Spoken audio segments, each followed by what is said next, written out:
Ebusuya mema kwaba edeba Adom TV dwumadie we eye nkrahye me amede ho chia me edin yam ye so eye ni tekotego ma me nika mi sasa ho tesai o wa nigie mu nadai ena di awere ho se ena ye da bia ya ne foforo ma wo sese otimi sinkete ka se me kwan bia so mene beje na no me ka kire o se enige ena awere ho ifiri yankasa ade to so mienu e ba ma wo were ho ena den ne se you are judging yourself in harsh comments.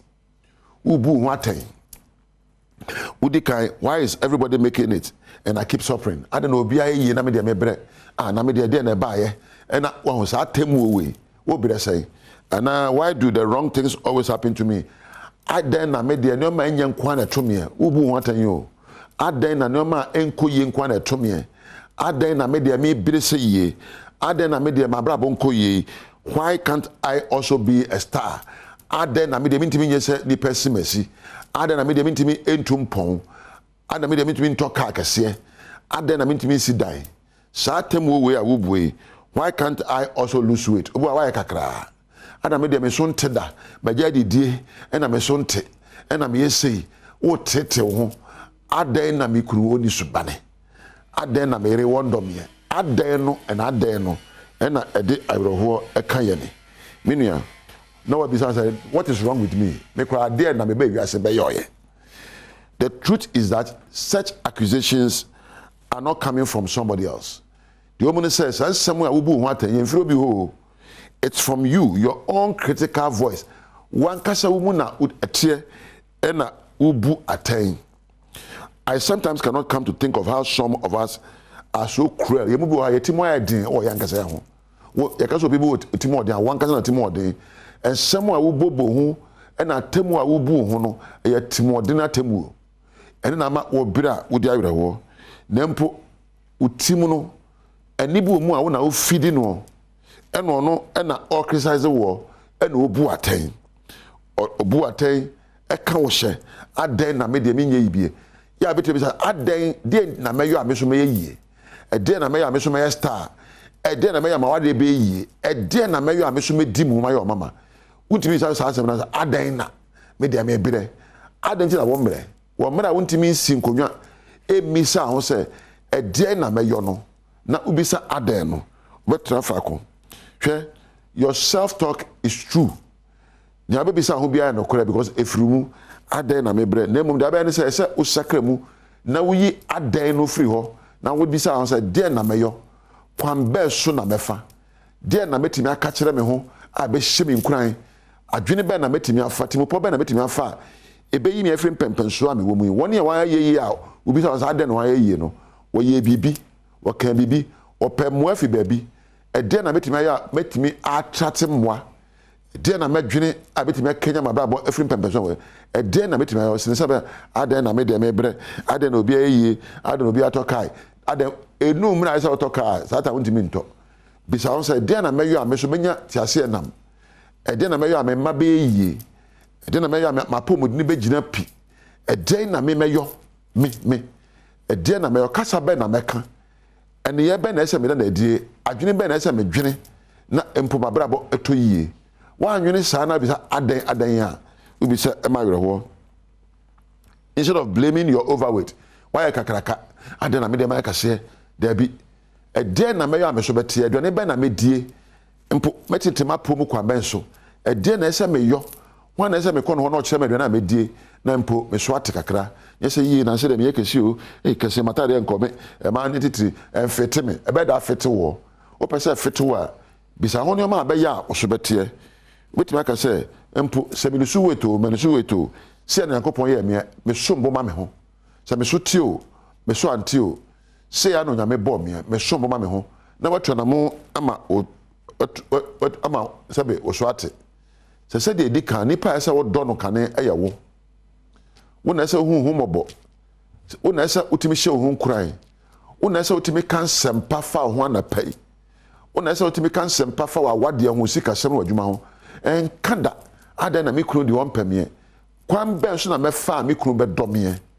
ada me de meto ade ayento kwan ben so na mefa meton ade me sere a kire woni eto me ho ade no me no meka kasapa na meton ade ayato atna dwuma me ye me de me nya mpuntuo kwan ben so na me fa me nya mpuntuo na woni am ye adwuma no wona pem asem ubisa we no a wonya no yie sinse obisa se adan na sansem bisa ya bisa ho a ye bu ye ho atan no eno ena ma ayraho ato ye ne eno ena ma ye ne nje ne ye bide ene da minua obesi nkonwa abrabomu no bisa ho se de na meyo de na meka subambe na mede na adie ede na meni oya be susu ho na wahunu se de oya na edimani ne mpo wagya ayo na mi ade na papa we mpem asem ade na owura we mpem asem ade na we da bi ede na meyo a metime ne bia oya oba oya na nchine twam se obi se de na meyo a nchine twam aduanum se bia ye me de me nkwa na nchine twam o na obobo nchine betwam abobo die ne nya obi sa na mmoa na mo bi se de na meyo e bia wo wa tribi wa betime susu enche no e bia odo nsa na esa me Patrick ketua bi na me de asanchi na gumu na antwamu abrabo aye boy bibia ato bia no e wa no yie akwasidi bi de bia wo ba bia betimi afa abusuo na de ntia mo aka akire ne se ensem obisa ho no e na ka wo hye adan na me de me bre adan na obi ayie na me de me yie adan na me de ma ware enye yie adan me to ade ayento adan na be ma wadi ayreho eso bisa say de na metimi ayo na woni edi kan makoto woni de na metimi ayo na woni esa me ho no meso metimi akoto woni de na metimi ayo ene da bisa ho me mpa bo ne se onyame na be hye wonkura ya hye wodne na wonya nsempa bisa ho ensem a emu abamu ensem a ma won tete ensem a ema wo mu atan na mo ensem be hye wonkura na empo ama watimi asode na wa pak anamontuo papa na wo so abrabo ekra behwe beboa sesa na apɛ no mate onyame enhyira o onyame nka ho na mumbu abrabo papa dwadwempa na tona montuo papa ebedu mempenso a bedu so ro nya prekopɛ kakra bedu baabi a wo pɛ sɛ okɔ no woni onyame ntena edin ya megye so ne tekotego wo kyena so ebɛsan hia aha na megya wo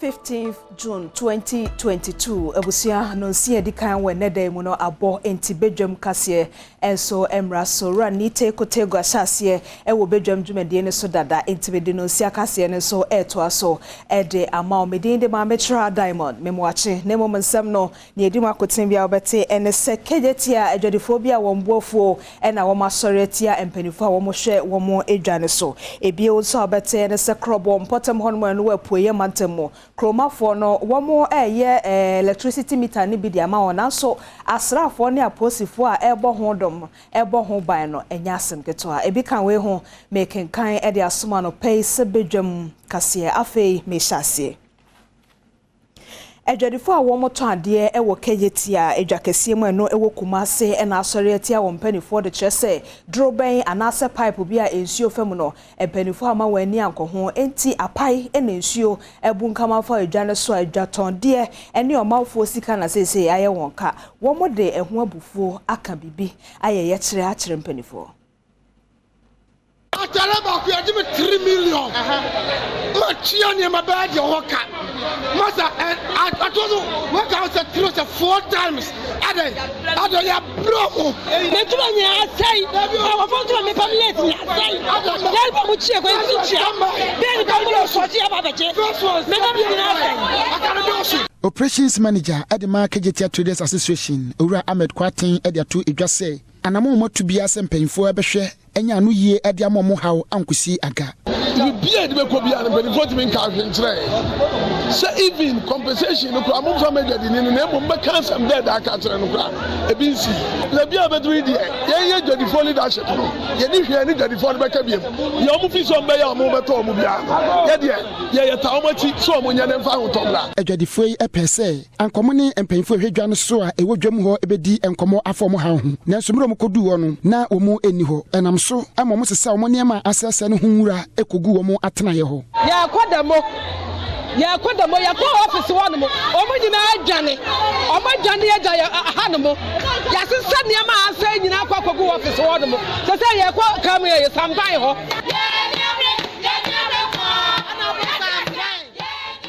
wo oti mantam ni monsosoafo a wada so mantam no ano ene Joshua Makobu na wo chese wo de ba asa ye hye kese no bi akwa suku a ofre no St. Teresa Technical School a eno ewo Chinderi emensin no mu ewo Krache enchumura no ewo oti mantam mo botayenti a wode sa hyen yikoma suku no enie. Yeah, I'm seriously excited, sir. TVET now, yeah, started, I can say, one, you have a TVET education free. Two, you have what they call it, resource TVET institutions. No more to make to train their skill levels. Now, man, for briefing, say, them. Now, as I say, they ever creating Chumuru, say, apart from the infrastructure, St. Teresa Vocational School, and then, yeah, sister, St. Teresa Vocational Institute, you know. We have another supply of a pass and the means of movement. And watching our principal that school no anon so they said that a man and other danko kufado Ghana man penny say was so school no sene wa kwanya send na so ebo send the beya woman so ebeko won anim wa desuam fi wa church wa how would do be a edi won nya school nim na sa kwa no so dia desrede atu dwa so meboa won na won sia no kwan ema won eyeni dining hall ankola edidi cause this school ni day and boarding nti here dining hall baby a principal eda tibia eni ho yaka say yesibi esusu ni yedu baby a yehia mwa ne timi de wie sa bangalo no ya principal betena ho ma na djuma akoso ne mesa ka bio yehia pick up ko bus no timi mfa bus ni nko baby ase ko ebibi nti se nyambe ya adum yenya pick up na esu be boy ma ye djuma no akoso yie pa wo oti mantam krono mo ena National Democratic Congress NDC amanyoko no nkrabata ewo honom no eto nkrade amasoafo wo honom se na no wo mo te ho no bebo mamane se wo moa won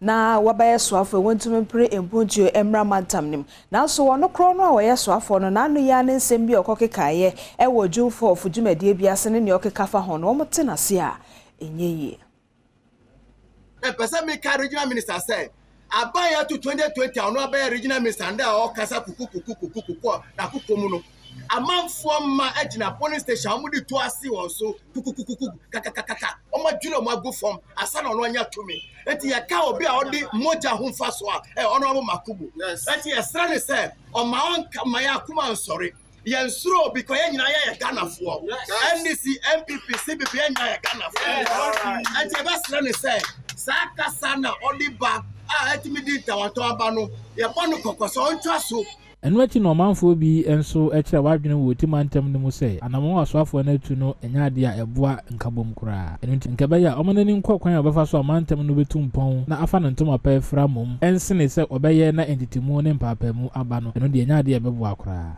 and they say wako jina ekase ndua na yedua no is against politics say what do you call June 4th after BBC no insult mano and then go pay so power on kwanta or the minister want to be member say you you can say do a yenjai 6 match ne match here so just salute 6 match na you do service kwame nkrumah 6 match no I say the pe we as 6 match no enti then the comment no man is service yame ya na de ko ani yame so anya letter ni ndua won faso na the American say sika no mo dia anesi ndua no enti say mo di sika anesi ndua na some person mo entutu ndua ne dia anko mine na etutu apansa no ene na ye de omutu ase Patriotic Party NPP amanyoko na bie wa apona to ho se enipa a wani gye dibre bi ho ewo mu no mo akwanya so betumi afa ho nkrata enti enra enipa be se eduonum mienu 52 a wode wodi akoma empanifo no emu enso ene kokofa won krata safwe dibre a wo prebie eye General Secretary Women's Organizer ene ne ekeka ho afa chairperson anase jemdreni enso ka ho na wo mo kofa won krata ne bi ene kwakun kansa MCG Joseph Anan Salam Mustafa Hajia Saudatu Said. Over voters, current voters register here were 17 million plus voters. Out of 17 million plus, 10,729,000 in our memuno. So a child say, you have to recognize the power of the youth and mobilize to win the election. The same I say, me I say grassroots for no, omudi yaw. Omo feel say party no. Aja omo de omo aye adwuma e no maja omo saa ti mpese me ense mpese me boaboa party man no ano na ye ma penfon ehie omo. When your party is in power and you couldn't help, then I don't think you have any business trying to be a national youth organizer. We were in opposition and they told us to sacrifice. We will sacrifice. But our party is in power for 6 years. Don't let anybody to tell you to sacrifice. We also want the national king. And we want somebody that has a track record of helping the grassroots. Deputy Women's Organizer, Saudatu Said, a National Women's Organizer, our non-so edene forms, Ebeman Penifui, edit to Adom TV and himself. Minuamu Bekasa, Nea Kayetria Bom, near Tumiama, a mano allowance, kakra. No more to me, dear so massen.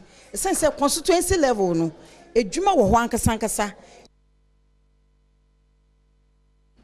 Yanko epoye mantemo migoso de kase sumo Electricity Company of Ghana ewo krobo important honomo a womo edi meter foforo no femfa momanfo afiefiem se ne be ya wombenya enyinam ahoɔdende na asa adwumade na ekoso ne ntiaposifo ne asrafo a womo bɔ ho ban no enya asem ketwa ne nyina ne se mfiempemie no ene dunai 2014 mu eya abakosem da honom se krobofo yi ene important hofo no ene ECG fo edisieni eno nti na adwumade we koso a aposifo. Normally the practice is that when you put a prepayment meter there, you put the debt on the postpaid meter on the prepayment so that we will recover whatever debt. But in this case, we said from 2018 to date, we are not going to put it there, and that we will meet customers individually and determine how much they should pay the debt. Wahena owohonum nene na sipem tepete eni Adom kase atwetwe nkoma wadi nsem bi sei atuda na be ba wie na ye hwe so a say meters dada na ewo ho no na di problem no ba inte some feel some be yi onu am feel some yi onu mo no mo fa meters prepaid meters no mra but dem can no say a debt na ewo ho fit na ye kan wan sem no die say on the better. War and some from regional commanders and as penifo a one more edida mantamano magana immigration service ejubekono one more akwakoye enhyiamu bi a one more je entity ya ne nyina ne se ene bremu ya etuate dom atusa e wotetiro bibimemu no one more so entity ese ne be ye obebo Ghana hye eho ban abo Ghana fo enso ho ban cannot end without stating that we all know the times in which we are. I'm talking about the terrorist activities and violent extremism that seems all around us. As regional commanders, you have a big responsibility to ensure that borders under your command are safe. I know the government is putting a lot of things in place to ensure that Ghana remains safe from these attacks. In concluding, let me once again thank the European Union and all our development partners for the continued support, and the ICMPD for implementing important programs such as this for the Ghana Immigration Service and Mother Ghana as a whole. Within same way now too, there we are project manager or International Center for Migration Policy Development at the Nedia Ekahu. And this meeting is a form of dialogue to sit with regional commanders, heads of departments, officers from different commands to dialogue at what we've achieved and how to move forward. And moving forward, I take this opportunity to inform us, everyone here today, that the next phase of the Strengthening Border and Migration Management Project, SMIG, is also looking at the development of the next strategic plan, which is why we are especially interested in the outcome of this evaluation, because the outcome of this meeting or the output from this meeting would feed into the next strategic plan. Nyame Adom akita onsa bosome no ne da edika beye afe pepepe metre 1st July ewa afimo ene se agbogboloshifo womo etu womo eton jeni no ede won ekọ biaye foforo Nyame Adom a eda memene dey awia no miensa epemu pepepe a metre 3:30 p.m. tena Adom TV ho na hwe esukodo wode won efiri agbogboloshi ekọ aje kotokuno se sen ena jeni tonfo no won asetenam won dwadie ene won tebia ete ewo Amani bono beto jase wo yi wono mu a oton jeni efia gbogbolohye no enipa dodo na ena na wono mbo enyo so ya edi so ya irimu ni yama mu no me o iri mienu eni masses nti so se opamu ye wa ha ye kro ya duma wan untimi for gidigidi entu fifi nti time na ye strefi no say no the only thing one time say you need your my time and count at least 2 years.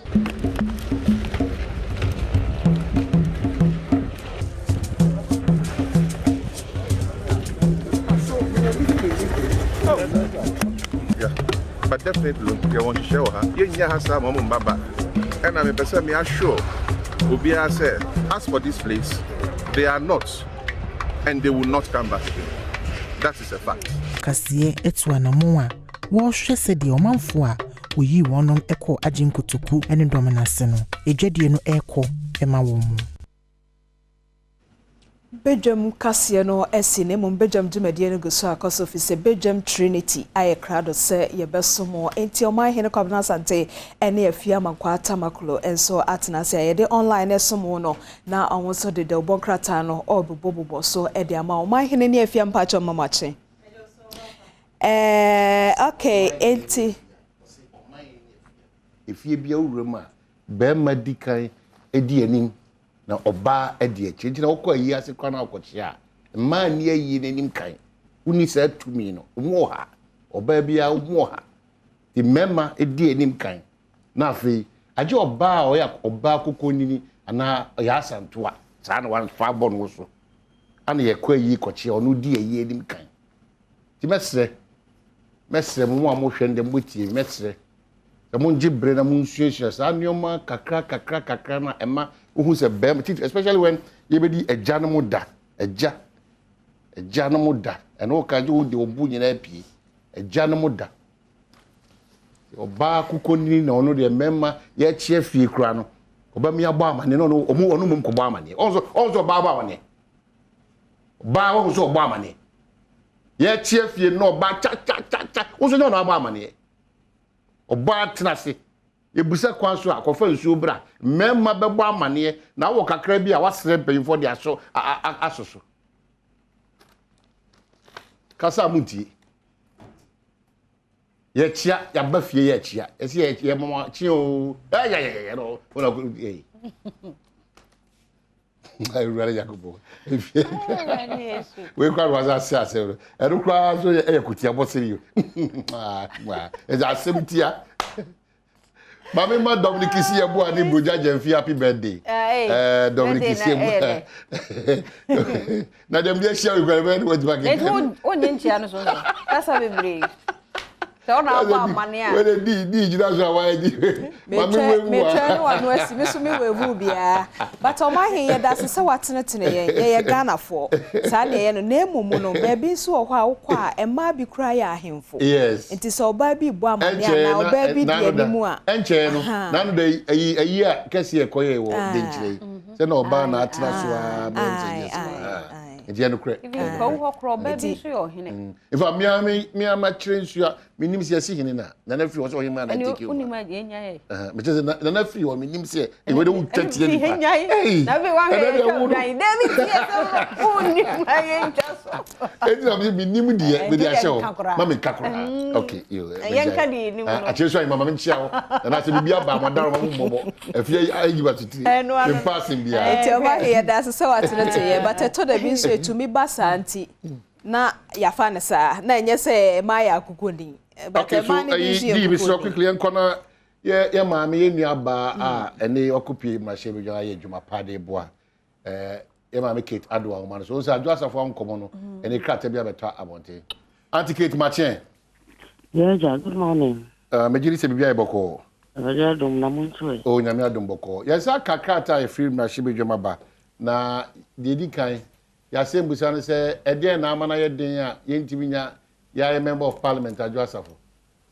Am say eno de ni sheda entimi enchwe plenty a ye ntimi ayeden no because what yakawo ade ni paper no say kwan bia ye nim say ye de be friend no ye de be hwehwe no ananse ye nsa be ka no ya ye say ye de be kan ye nsa be ka no na entimi ambassa entimi immu no kwan ya ye faso de krata ma obi no se wonya na afa se kwan bia be paso ube faso ma kwan so na de nya no no afaso na ya wo de apenipa no nti saa dwuma de na parliament eguso aye pe kwan a ye be fa ye nsa be ka ye maame na ye ni e de nkomo ase wadon ba krata matri ebreda ho ana the first paragraph of krata no is say o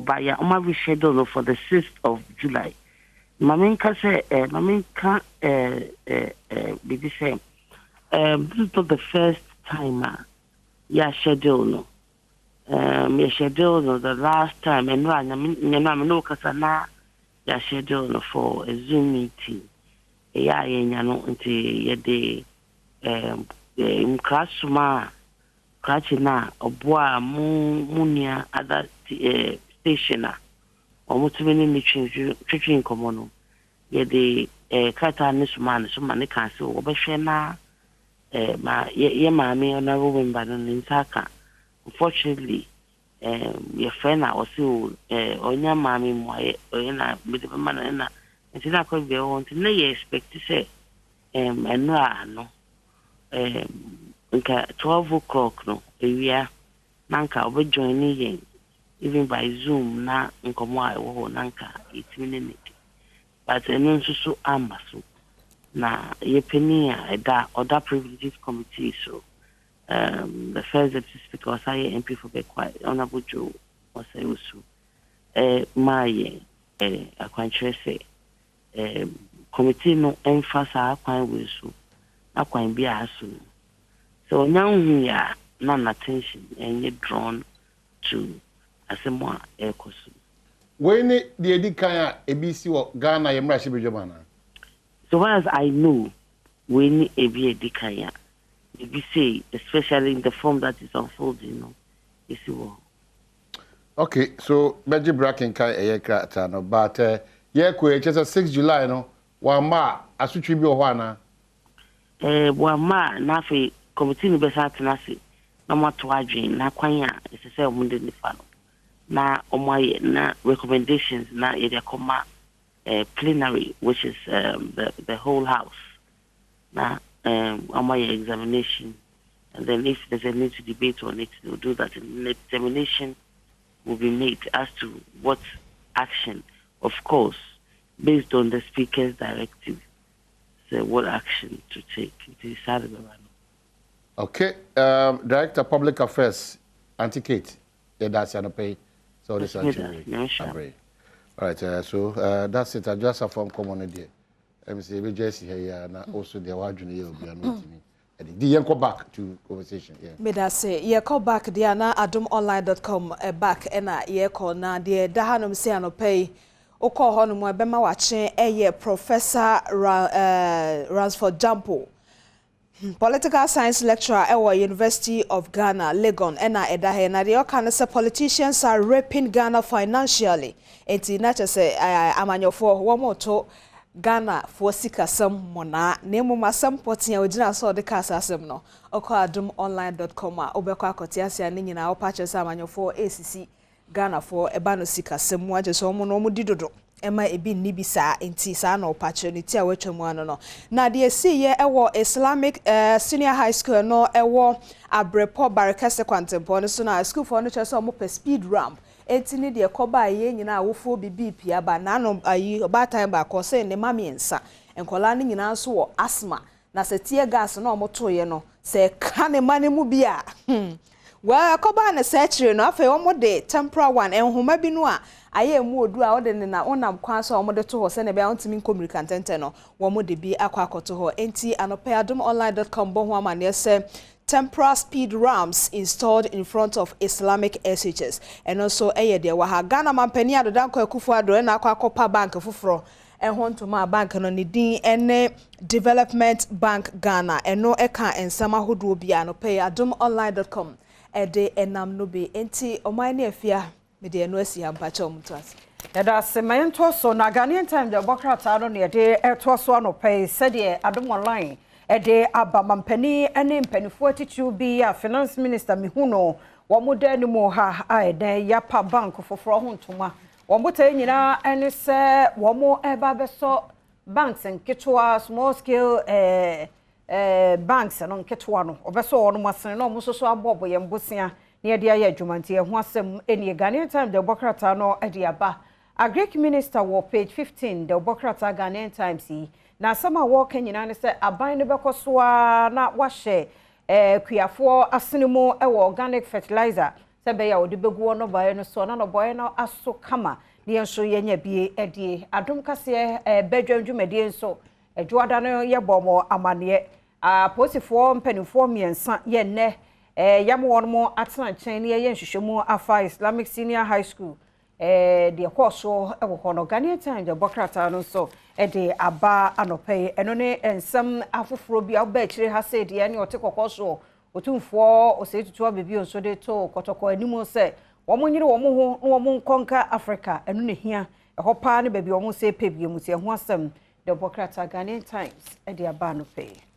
Okay, so krata anso aba nano dan kremufo no koka se so panyin ba ko nsimo kan fa kremufo dan kase asi no na eno no ebia no kore kakra nim no krata aba Dr. Paul Opoku Mensah, Executive Director, Project Coordinator, National Cathedral of Ghana, krata the state contributed to the construction of the National Mosque, National Cathedral CEO. I write in response to the June 13, 2020 letter from the Coalition of Muslims Ghana, COMOC, titled above, and my telephone conversation with the COMOC President Haj Abdul Manan Abdul Rahman earlier today on the issue. As I explained to Haj Abdul Rahman, at no point in my GBC talking point discussion on Sunday, June 12, 2022, did I indicate that the government of Ghana spent state resources in the construction of the National Mosque. As Haj Abdul Rahman graciously explained, what I had been informed was facilitation but not state resources did not actually happen.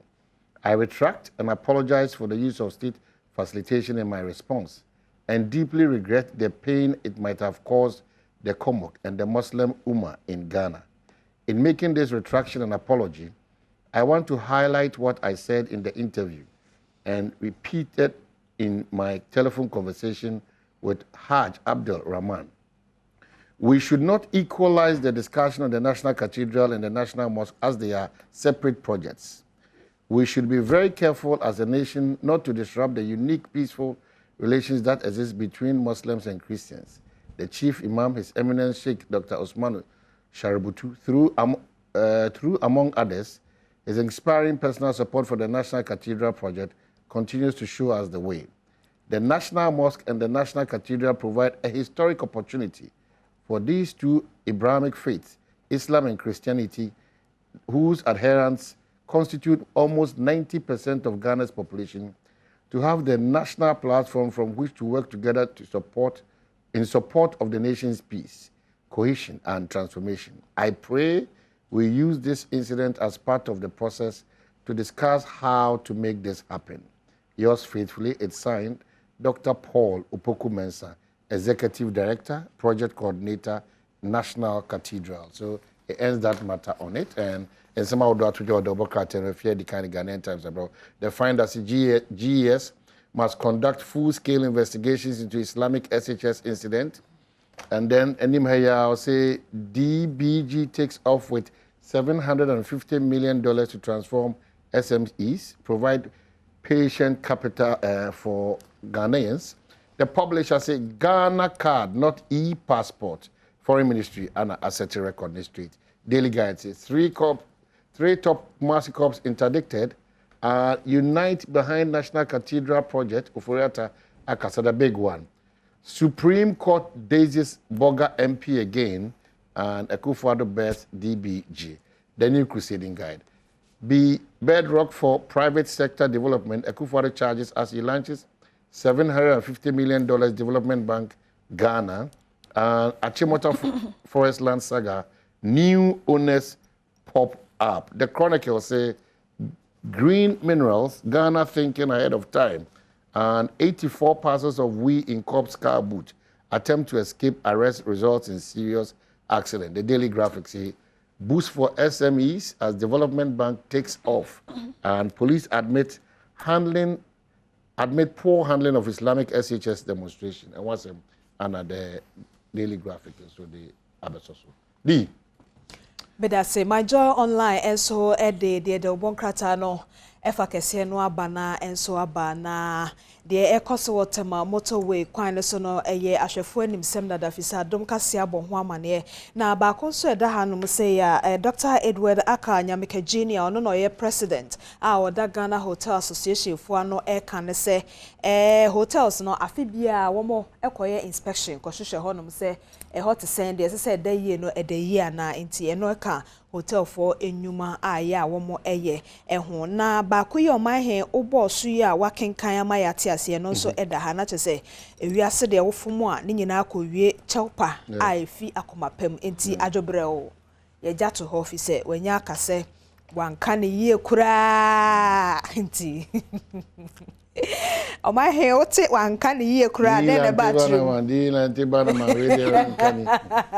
ma peni adada ko Akufo-Addo anope ye tia o we dey man kan yie kura na waka ne yie pa ye mo ati anope enti no na te se owura na asem no eye ye fancy ho fi se anofom Brejo enti Akufo-Addo launches $750 million development bank Ghana and also yabo so dada ede achiro and former deputy interior minister revives calls for independent probe into alleged police brutalities and so ehonsam komodie akokoso atese majonline.com ekamia say de wo ha ne de bia kasebo ama odada na ne Obonkrata ne so bi edibi abantimpacho eno no de no medesi hanum say okay me call graphiconline.com na graphiconline.com nso de da ha no Islamic SHS chaos parliament police can't investigate brutalities at bibi to aso but de to aso no nchemu no ko bia ni nyina ne se chiame hina owo mrasebedwam enura ebo amane wa adom kasiem kire se wa paw ekuo bi se wo munno masukonyame adom ebnada ebe no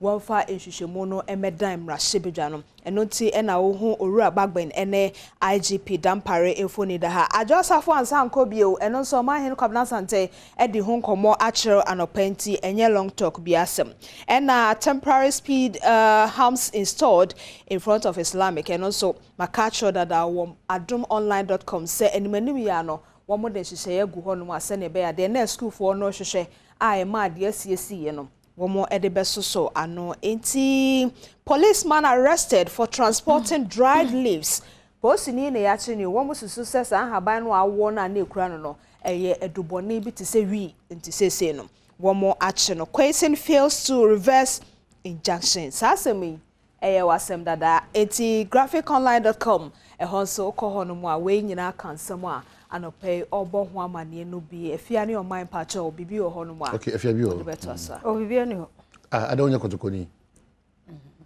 wo go so united na Bechem United oko goals. Me the winning team na ya me winning. I said goals really Bechem United your team so. And I'm the winning team I'm support. It is Bechem man na goals. The winning I'm support. Bechem ni winning. Elusia. I'm a man here Dominic. Kisi yeboa. I na oda. Happy birthday to you, Uncle Dom. Happy birthday.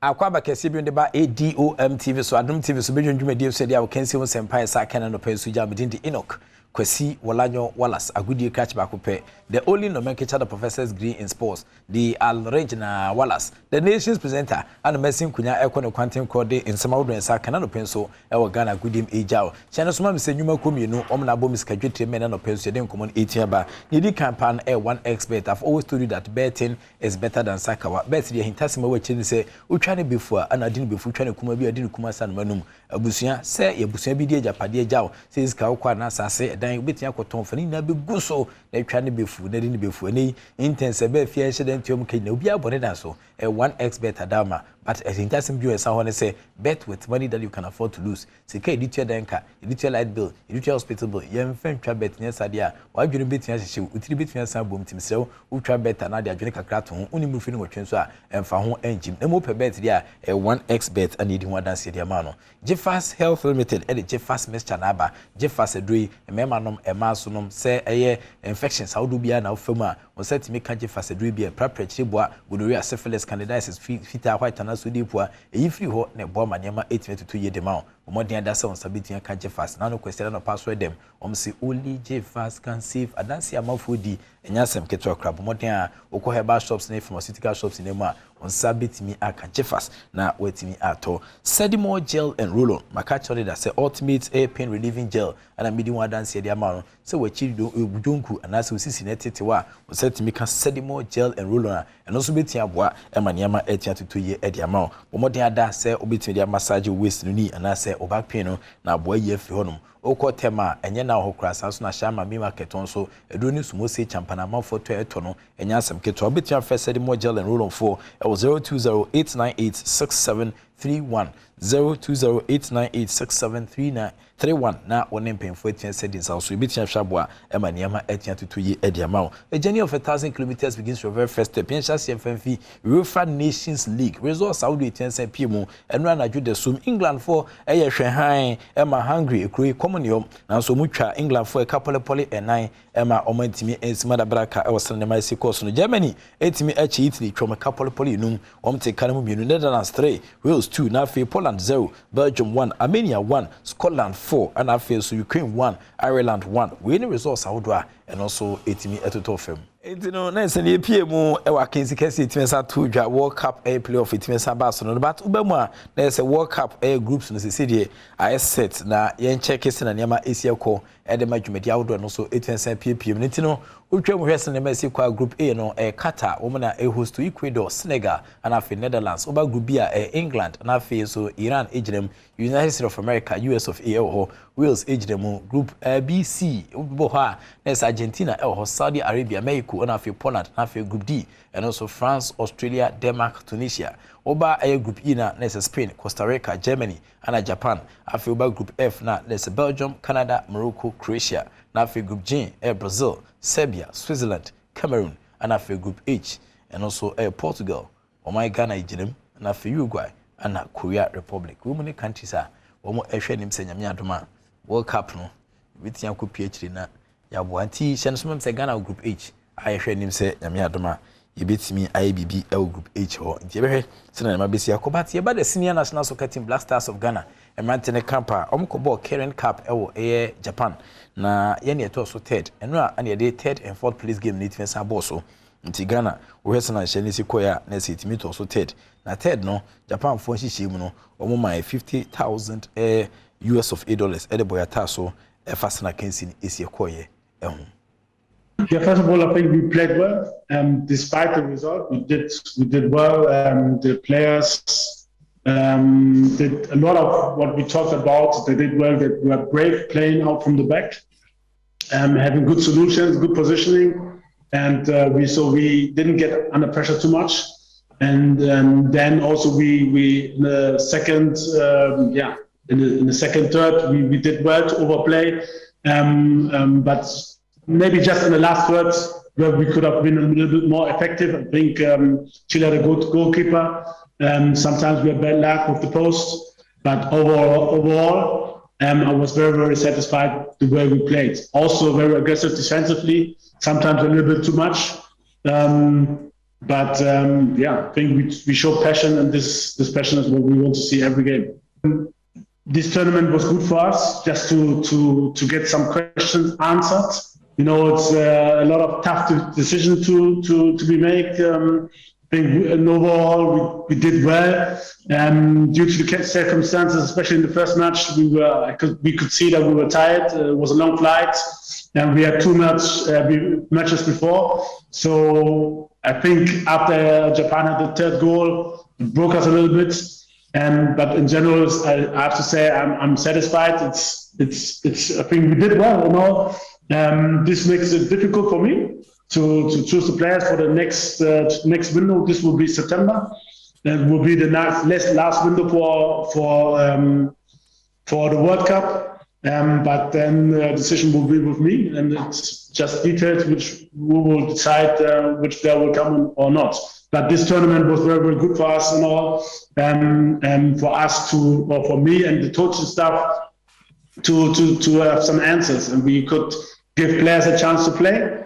So players which didn't play so much before also had to play and could show what they can. This was very important because surely nobody could play all 4 games. Just 1 or 2 players who played all the 4 games, but mostly we have to change because we don't want any injuries. So it was very good for us to see all the players and what they can do. Intines Oko Germany Dortmund Church of Pentecost for the King. Utuado anatene kaso de nkomo itwensa ja fasena niama esie koye ewo Karen Kapakins kesi agane de hutwensa gym no cheno soma me se Tunisia for echi host nation Japan etwom 3-0 nti Tunisia anepija Franca ne gina kunkon ewo Sakins kesi itwensa to 4 nations tournament no ne etimi SAPM ewo chire no ye de ani chire mu ewo nkrafofo mu a Babyjet Asamoah Obako no former captain for the senior national soccer team Blasters of Ghana, and then still the general captain for the senior national soccer team Blasters of Ghana. Na obuna ketim edani 8 years achiri mo abruchiri nyina ne se Asamoah ehwe nim se obetun akunya coach hu teteye na dan kuma bia no nyema bukama obe coach attention a placer onso betun asashe goals assists and sevens ede ama o my Ghana. Won fa ne bobo nyina mmewie ye de na so Asamoah enka ne Blasters captain. Ne da so ba ko ne se da chi bia mu no obegina touchline atoto ne nsa ayetrene ede ama boboku ahodo ne santi wahase a wosua de akopa ne nkrata ne agina tumu se coach e papa yi akopie mu e wo English abochimemu a Wales wohwe ne mu sa desua no obotomu osuko no agye ntete ne no aboa no ne license ahodo yi wanya bi boboku atwato a osi aka de ma wo mu no Legon Cities ofantu dwa se wa retire filipopo mu de na so wakato se license ne de hu hia enu nti na desua no wahya ase ntemu a UEFA fo de yi woje hu ntete ne no aboa no ma na dimu e wo coaching mu nti Babyjet Asamoah Obako no nkoma eno so etwese piem no but yenkomu achim oda na se achim oda eye Kutukuru else na qualify from Division 1 Eba Premier League nim na wohwemu dia na se achim for team so bi eno so achim tafo na wo nti na se omaja ba ko so omra omebo ma ne mantin koyi na okwa achim oda dia MPO ho no Alexander Akwasi Akwa ono so akantama edinsie to pia fajan senyame adoma ombetua sa hwe sebe Kutukuru else ombetua ka Premiership no ache na omomfomani enche Division 1 biu de biada nipa dodo na aguso ompo Kutukuru Royals abaso a enya agro enano Division 1 na ebewie no Zone 3 omo na qualify ya ene omo besi akan e Ghana League ni mu next season na panyini ba ko ono hye kire e kom twibodua e na boboko ye ne wofa no tuma pafira no e ma hye badwani a o achim wodan abato mpeswaso onunyamfo Alexander Akwasi Akwa papa yi wose ne ni ajepa sika wodi hye mu mpaibo ene ne ma hodo a ɔne mpanifo de gu akwan mu no anya kwa da yeso bi a eba mmere bi na yenie ni daso ya nwene se ebetimi abem nanso yenya mu gidie se yebeye ye no bebi ade yen abesinie enu nti no enije no ewo ho ene nipa omani age so omufi achimda nipa omani age se omufi epue mantem because we are representing the Eastern region yegina homa epue mantem na empanifo we epue mantem nyina ani age na medie we ni bread kan a team B efi achim oda etimi akọ premiership. A lot of teams have tried. Teams bebre awodo ayi omadwun so betimi ababi na nso mkwa mtarea na why. Kotoku Royals omoni Eastern region team baako a next season no Ghana League no ombegina mu abobi papa yi se eba omaba no enya de omobedi agro botai baako pe ene si omani so ene se omabeka league nim afebo figuratively the American say Premier League ni abe remu gate no mabiama ya ni remu no ye de krado kese bi atum na krado ni ye de atum no ye de safoa no ye de agu ebrem ye enka mosam nam kan ebrem ye de ebrem ye de agu brem because yempie we are not going to get out of this position the yenya no we are going to build upon it pa say ya ba ye be kodie enye yi because ne bad na adding but the here bia de be maintain ye ho the reality is that clubs be ho no mas kasem ha wo mo obehwe no normal fade out we can say ye ni bi dodo but we are ye ka ye ho bomu yetimi boabo ska no boabo nkofo ano I mean I have spent so much money. You don't want to mention it. But carrying buses here and there, there's so much money. But and then scanner a kana ya bon and yami ya because me who's a minko for niaje.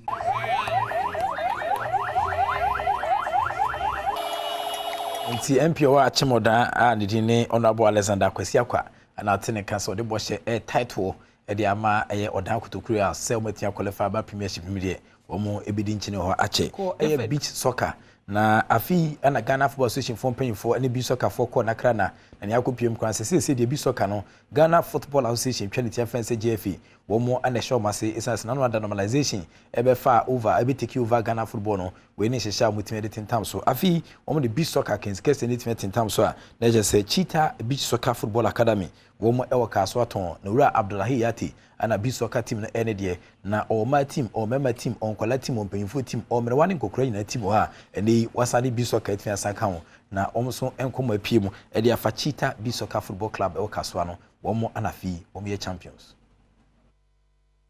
Cheetah Beach Soccer Club na watwe awie ye omaya nwanwade pa di kan kra Beach Soccer FA Cup no omoti team ni nche de na so omodi omo ji mu afi no sika botin 15,000 series no won waje final game at 2 dwa no omoni Sea Sharks Beach Soccer Club ina di pro mu a ekowi ase na Cheetah Beach Soccer Club for edi nkunim e kamienu ya Sea Sharks foi atemu baako ye de omo medals egu omo kom afa kru wa hyenhyen no ye de ka omo ho a Cheetah foi awanwade omo aye no todo na ebo mabaso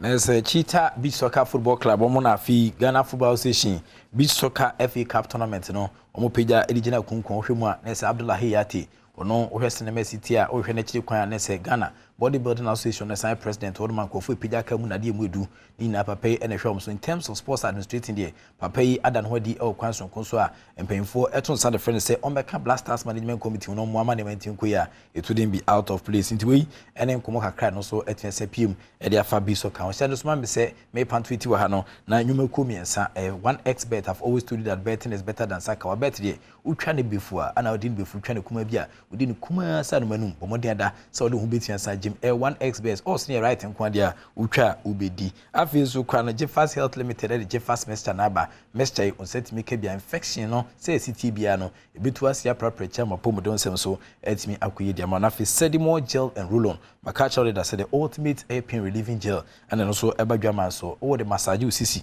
afi wachi ujonku babibia etitu bia no bomodin ada so sabetia kan Sedimo gel and roll on ebitia bo apa akwa shama na sabetia kabiko ena afitema so enye na hokra betia friend e was 020-898-6731 Sedimo gel and roll on product no is so fantastic on set me kebia ebeboa amanyama etia to dia momadama we mu anetechire bo mena no pensu dia wo kensi hu sempa saka etimi jawo medin the Enoch Kwesi Wolanyo Wallace akudi catch back up the only nomenclature of professor's degree in sports the Alregna Wallace the nation's presenter and a messim kunya na me the evidence based presentation it message jawo me so study me adoma in terms of entertainment here Ghana had ye baby ani ho agise bia otafe obatwe ya abo atema de nkoma hodo a ede na anika ana eba bomodian da so be ko samo fide no ada Adom TV so the act of being a good guest is to not say goodbye Yada se papa pasamu akwa bebiem do Badwam TV Badwam so mambo atma ne Sandra Kapon so yada wono mo ase na yemo sa interview we to if he say fiada Ghana be de papa pa na me wo Dr. Ernest Cranton ewo ahanomo ese ya all-star game no baso nyame yaduma fiada Dr.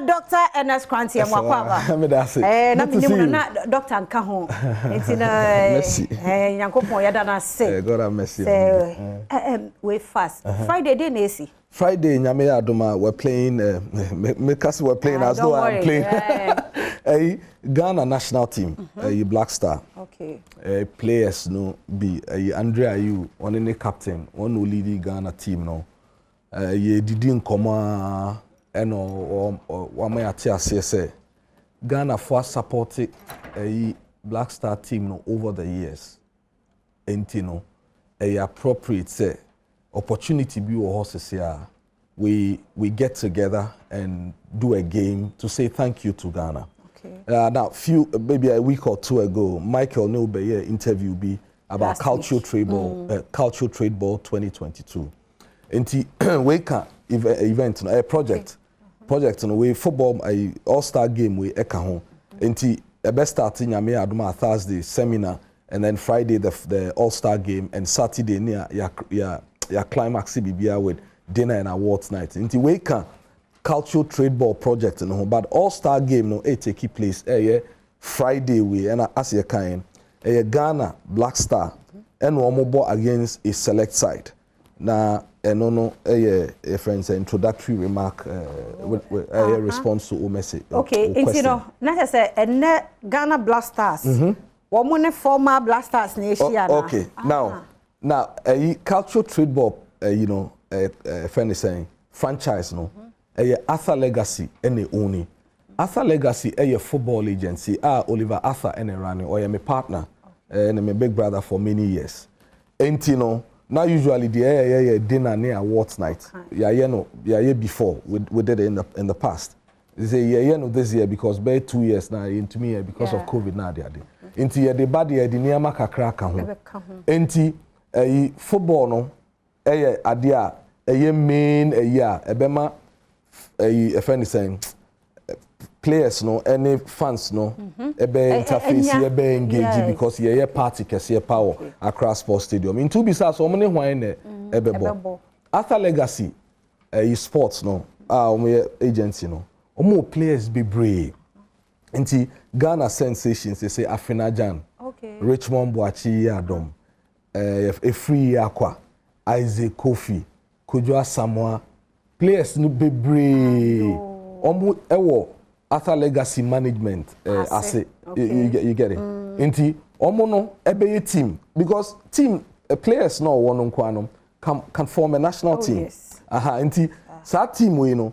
omo ne Andrea don't forget sa players here abom with you almost omo Black Star until this time no they will play on the other side for Arthur Legacy now if Black Star team no Andre Ayew Ninua Jordan Ena Razak Brahima, Fatah Dauda, Bene Champon, Kasola Mohammed, Samuel Inkum, Sule Muntari. Friday near time there. Friday, Enumerate. Yes, you perform starting Brass Stadium from 3 in the afternoon, 15 hours. Now, 5 p.m. no not just say, yeah, the assistant so name 5 p.m. hono ye bebo curtain raiser. Okay, na ye be disk biana. Obibi kakra ne bo onye den. 15 CDs ubenya ticket. 30 CDs ubenya ticket. 50 CDs mo amoye mpenifo ya mo ska bebree. utia 100 cedis per na just say to support the event but yen crofo ye pebo aye hwebo me say me a popular stand person nti make it me 15 cedis am atomy ticket 30 cedis ma atomy ticket na just say because and enum so be wo ho pa musicians no on say tema any Accra there's a rivalry between the two musicians no more tema no more medasi inti no omo no omo curtain raiser no omo inti omo so omo tonyum but omo person omo che Ghana for say omo nim ball so they will play in the curtain raiser before the main game so inti contact bi wo ho a me pacho upesa wo to ticket and now ye bibia obefre Akosia Akosia number is 0243 great 632701 yes 0243 632701 yes and upesa wo ton ade because boys no ba no crowd no ba until upesa wo ye vendor open vending space ofra Akosia bibia be settle na tell say medase papa Dr. Ernest Granting ede ni din konti fia da ye nyina ye nhia e wo ho mene ne nkomodie no ye de si ha na ye nkomra nsroma ha ba fo so aye krado ya to so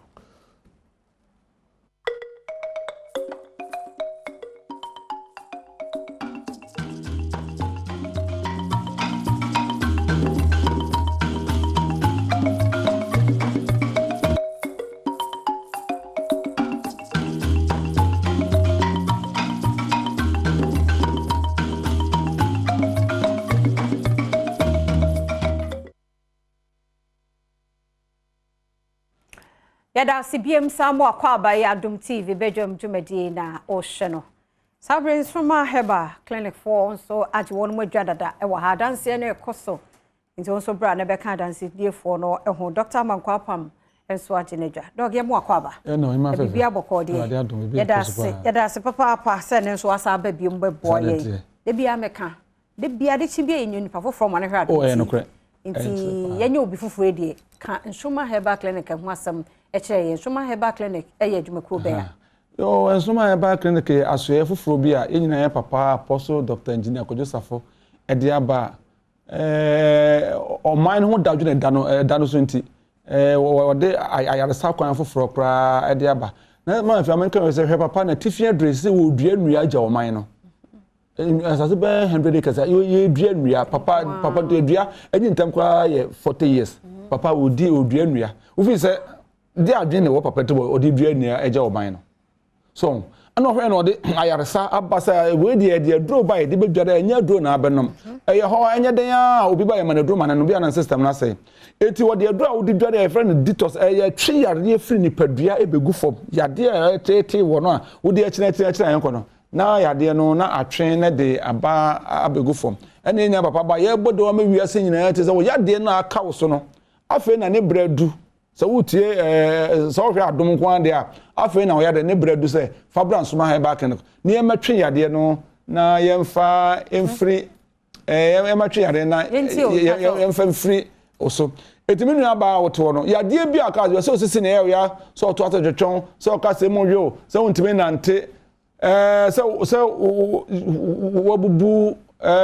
wabubu kra obadware do na ebekọ yade bia se oto ase na twetwon wo kase mo hwe wonya obi wa no wo sickle cell according to say eni aduro but obadware do na ebetwe yade ne mabie obekọ lab na wo say wo ye positive but yade ne mabie so obi an timu hye no no oba ebekọ wo kase mo hwe wontimi nante obi a na adwene mu ka no ana what Davids udware do ase etebia no ebekọ akọfa ade na house so na aba nipaduam nyina na do bekọ akọfa na ede aba abonten to we na ye bodaro so ya de no mfa no Nsoma Clinic so ya de na ka so hwe screen so a ubon se pictures ni bi flow we nya ya de edi adanse so hwe papa we de tinimu ada bia ye ka wonsem no we na nya papa na nasafo de aba udware na etweba hwe obi an kono de ade aba no hwe ebi de white ebi de colors bebre de defend obi an na ya de ewo no mu na yade nsa ache se ncheye ebetra body no am ade bia ani kwan se etra body no mu de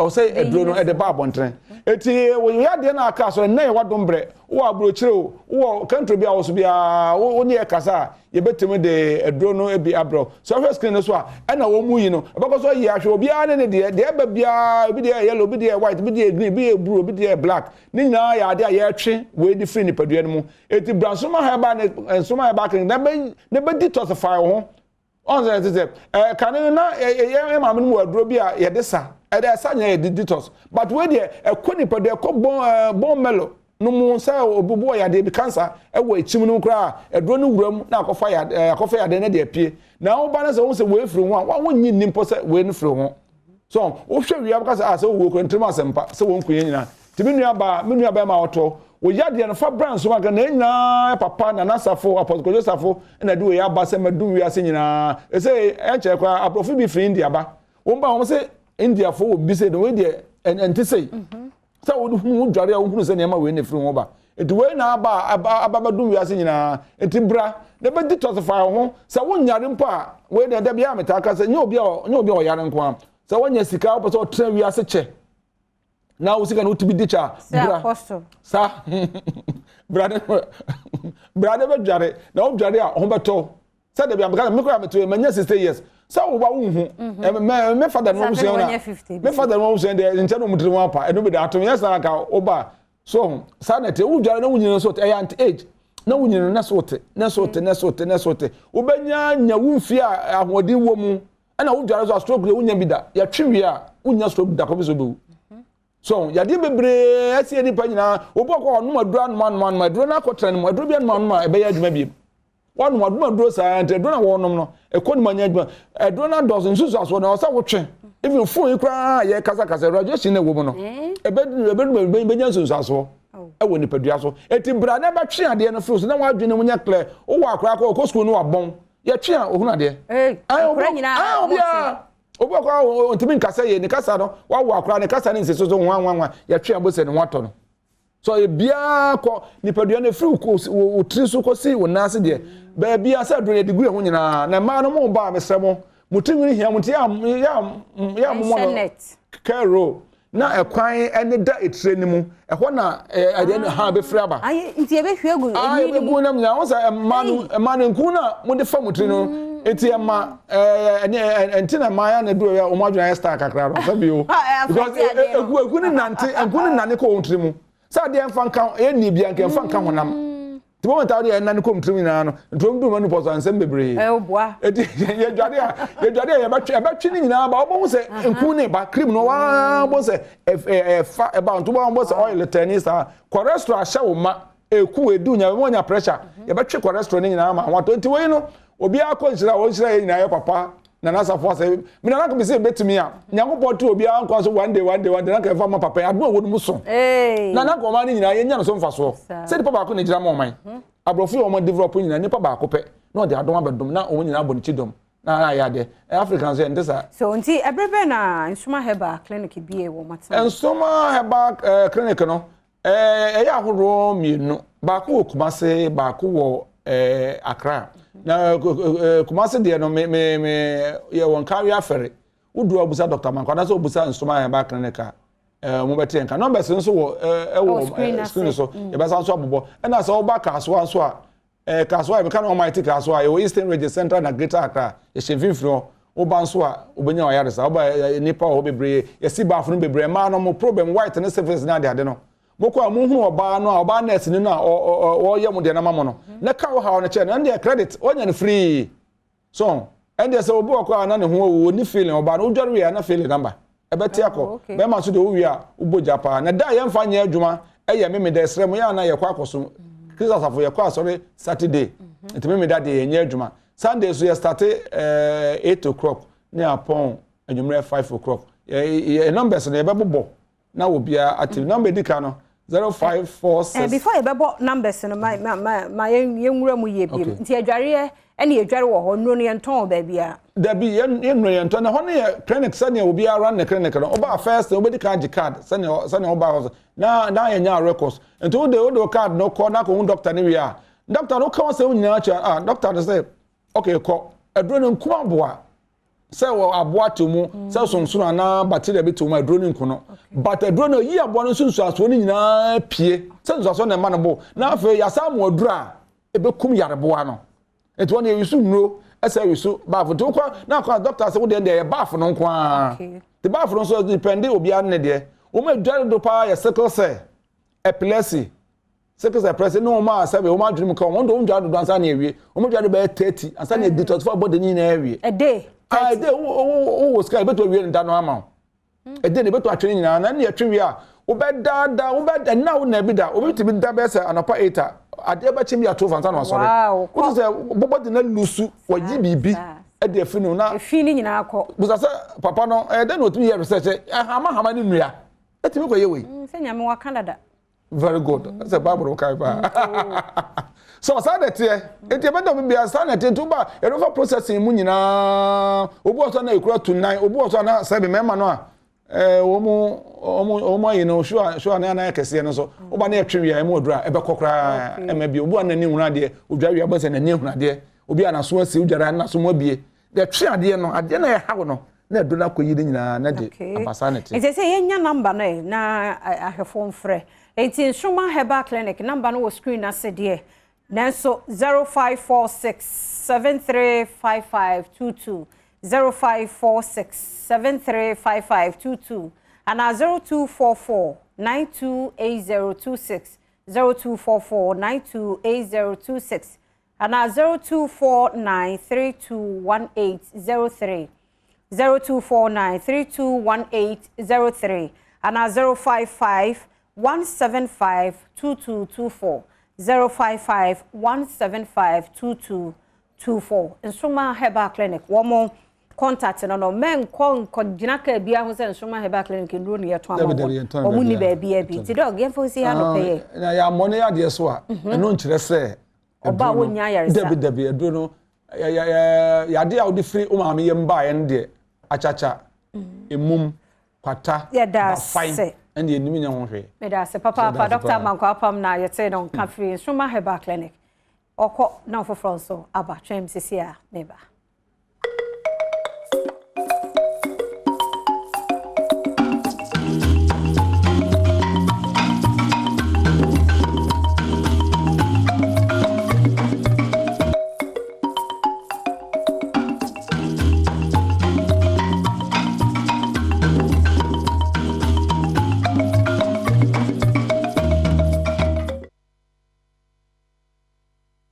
Meda CBM mesa mu akwa abasonko ene dia pomuden no a unye no nso dia wawie bibia so ate ase happy birthday producer 1 Dominic Kisi yeboa ai Dominico nyame show no onye okese kisi obe kese pa menya midima for Herbal Clinic for ewa ha Dr. Time daso oba anopa free kumase ebua kwa agogo wo ba be boy time dan bibia so ai dog yemu akwa ba na bibia boko de ya da se papa midima for Herbal Clinic e kwose Yankopa Adom bibia e ko me hwe wo ahofade na mhu se nhira no abuso ho ayaresa na ye adwuma inshallah wo ani yentie bia ne de kan obi etie atidin po yo ye na wo Yankopa ase e wo nhwesopa ene ban boss no nko a wo de amaye anopai na afi yenchia Adom TV ahwefo nyina nso Medima for Herbal Clinic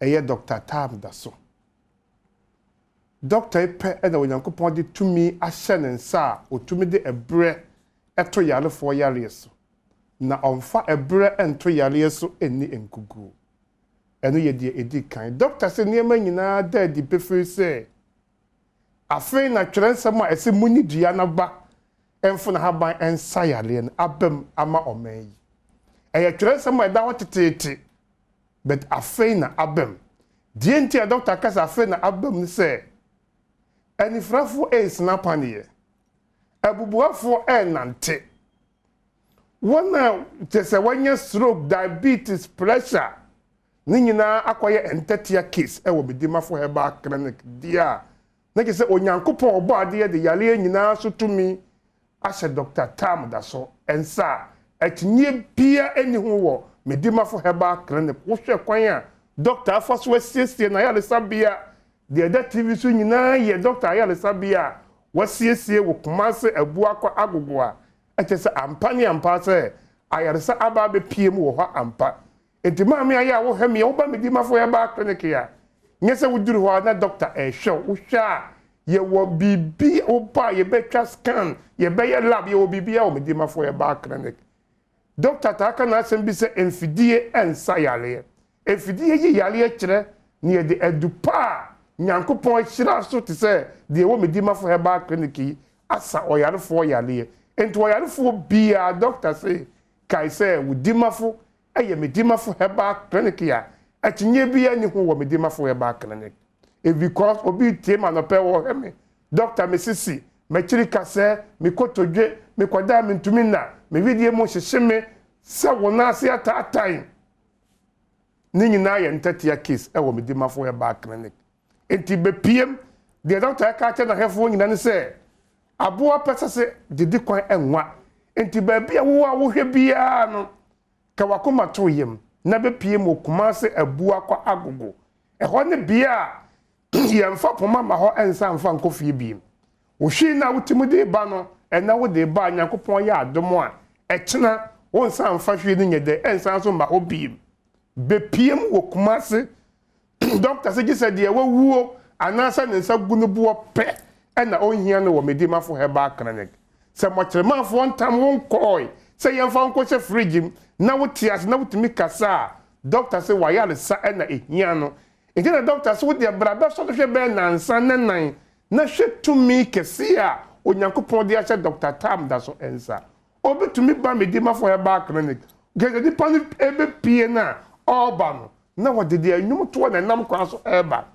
ma bi se doctor me kura de obi ka sa memfa once the kura meto ni fie so say metumi anante danka menye because me kura me di me ni pedua no ma chese ma na anwe da se me metumi anante eso hwe de ne onyankopon na me di mafoto aye enti na me so de wo beduru clinic kora wo nya medu doctor enim no saase bisa wona wa ba odana wo tete wona wo de la so say ma na oba ye na etesen obeka kwese me ba na otwene ne me ba ye so a me ma na de me ba ye ene me na metumi ba ye ana no dwo na metina se na wo hwe adanse a enkrofo edie doctor me ba mani huna de me ko fie metumi kenkan doctor me ba maso entiasem me ko fie metumi tibibia doctor me ba ne mabubu doctor na mesisi papa be ka na yire se kese de wo medi mafo ya ba clinic se wo beduru clinic wo kura keke no ye a wonya me hu doctor no wo beti enka se yale na hawa wo di frifie ba no enya eno na wo de te ho no because wonya be wura clinic wo kura keke out me se ampa ayaresa apie aba wo medi mafo ya ba clinic ya etinye bie ni hu edwo yarefo bia kai se wo dimafo eye me dimafo heba clinic ya etinye ni ho ade china doctor fun sha asese ebele a adanse mu adanse enkoa doctor mania tio mahuna dio matopoma twinio matimi akaseo masoria nantio ye maami kra na ye nanso da ye se obetimi abeka atiatofo ho maami ane mapono se oye bayifo a ya reject ni se onkofie nkonkowu maami se ne metimi kofo asofo ba se onka nanum asem fi se oye bayifo ono nko ne yale mfinhie aduanan enko maami se tese de obedie kura edie woda mantwe a ensu oto ana ebo no obedumfo bi oba medi mafo heba clinic ena ne hoto no na wo hu se me yale ni maami asomesi yale adabia oken eyepe jese wono de na achechen medie mekwa akofa namba maami kofa maami firi ne mantwe beduru medi mafo heba clinic na edi na wotwe na yese maami mra review a ne mana police wa ye bayifo no mako enum asha atade fite beda onyankopon ase enti ye maami na yale na yenya yale safo na yale safo wo hen kula enhyira ne ye awurade nyankopon wiase nyina tumfo no se ebra nipa ebra prepare ayaresa ye dada nkrofo to sika guo na onhunu hwe na wayi wodonfo medimafo heba clinic Dr. Tam da so doctor nipa yare ehia ne chensika doctor wayaresa na ehia no ba ho se wukura takukura sempoa doctor esom na wasawo yade no ekire se doctor die eya amanfo wan se adanse nkrofo die nyina wo TV so me ba ya doctor she me na wotwe na anso me topoma twene me ba doctor she me nansa anso dwomtuni bi bedi adanse anano kwesi ade wo TV station ba akoso wabupu wo ba ede ne ba ye oba doctor she ne nansa me ka se nyankopon ni monyam se obeduru ho no na nopa ade ba bechi se edipa ne ba na ade ba chibiem anopa 5 na me phone belly no belly ye no o the doctor aso wo di kan say nyankopon shira fi babu su mi se mi ntumi na ada ene de mada me na ye mi ntumi na ntenso matimi asori ayedai agina so kire say wo pa nyankopon de tumi ahye wo nsa say doctor kasa enan no nan a wo ho beto a manye akinyi nonum wo ho beto a manye akinyi wo hyew nansa eye mayarefo na edidin doctor tam da so ede ama doctor enti be piem ewa kumase ebua kwa agogo wo yale na wo hu de wonya no entna senka se yale ya na ebekumi ebra Dr. Tam da so ewo ho be piem wo kumase ebua kwa agogo ba bia wo bia doctor se wo to ne nsafro enti na doctor se wo a wo hweme no mi mfa wo gidi enya hwe se me gidi se me ko me di mafo a me ho beto me se gidi ne me mfa nya hwe the doctor ehia furu ho eye wa na monto se ade betia no pay na wudi medimafo heba clinic ye line so na se wudi so na obeduru wo na se wo na wo se wudi wo yale esresre sika ene obusuafo kra chedia ka hu se ebeti wani so onti wo yarefo bia so me ka twen se kai se wudimafo ye medimafo heba clinic yale bia so waduro se wo chinchin kom ye bi na wo yale na wo de ko ye ne enko ya eno nje se wo yale no ni yaduro ba bia wo ko ye na wanya wo yale anu aduro ne mu beduru medimafo heba clinic nko ade nyankopon adom ubenya wayaresa ewo medimafo heba be piem ewo kumase ebua kwa agogo eho ye ne agogo school government school ebo opposite first na eye copas they say ye ni copas wo bi ye ni agogo school no ebo opposite wo kwara no wa be piem wo Dr. Tam da so aso ye be anopain nipa ewo ho ya doctor asha se e de ebre eto oyalefo yale yeso doctor awaduro na eye gina hoje no mepe na nyankopon di bi asha mensa se awaduro no ba ti se 1 ton wujia time na so number no okay wujia wu kodu fie na wonum ni wukunu ehia wi a munchia biem boso me beto na nyinse na ba nyinse ne betom wie ansa na watua eho ka baabi a ofi baabi a du kumase aso besi kumase ebua kwa usi ebua kwa agogo test station wana se medimafo ye test station unu kwa na doctor bana kese bu station wo kakraka ofu a wodo ba medimafo uduru wani pa na dot beje wo number na dealer so na ka kiro wo se ya le a wodi frifie ba enne no onsan fa nkofi onyankopon adumti onfa ya le ne yede enkofi biem number no ye 0244 77 4282 0500 727215 medimafo heba clinic yada say Dr. Time da so na number no screen na sene ne nkasa ma mini doctor nkomo ne fancy ya na yadofo bi lete bi a watchre ha na dwene no yenye emuafutu mfi counselor ho yekwaba ne atwaso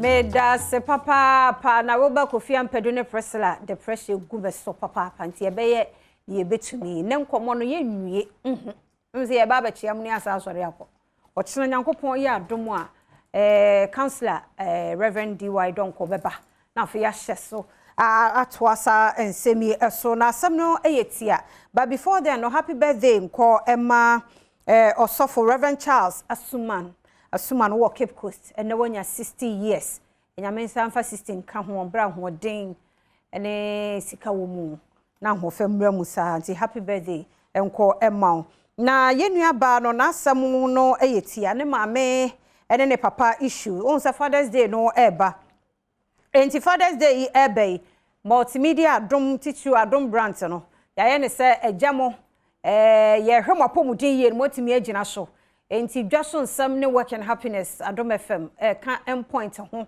na ye screening me no prostate na hwe se problem bia ni ho a prostate obema bia obi ba wan hwe ni ye pe na ye cancer nti endpoint ne clinic bia woni mo no efia de ya echinechi echinechi fia de as part of Father's Day no wakọ ho na fe wakọ akoye time na ye cocaine enti Reverend you head uncle ya mo akọ aba facha me ya da se papa pa nkomo ne yenwie nti ene de just intro bi keke nyame ya adom ochena o de che ya no wasaba na one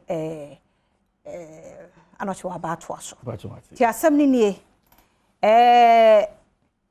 be ma no nyim abawe ya wa trekrata yi papa no jan hoko US for 19 years and oba nti imagine akra no girl ne say no wanya 19 years wan fi ne da dem so oba ye be ma no be yare kakra na je oba opo kunu for you know ko no kwa na break ma mi kura eno de wan kire mu sade ti oba en so wan kan kire o mu da tel yare ba ye eno oyi mami asitire oba opo kunu ana odo ne dofo de ti okohwe no na aba fie no ahwe no na one day oba no trotro no mo de ba ye nyankwanhia mama me ne firi ti make us again mama no afiri mo ono be ma na enam oba like oba no behwe na wo ba fie wo benya nkwanhia wuo na ye na sekora wa ama ne ba 19 no sokora wo mfie no na akora no so ekokonyem kwan mu papa na amfa na anya hwe se wo so ya peke o mama suban ne bi sa asam no a me mababa wa yi kire se papa ne kan ye na ahye no papa because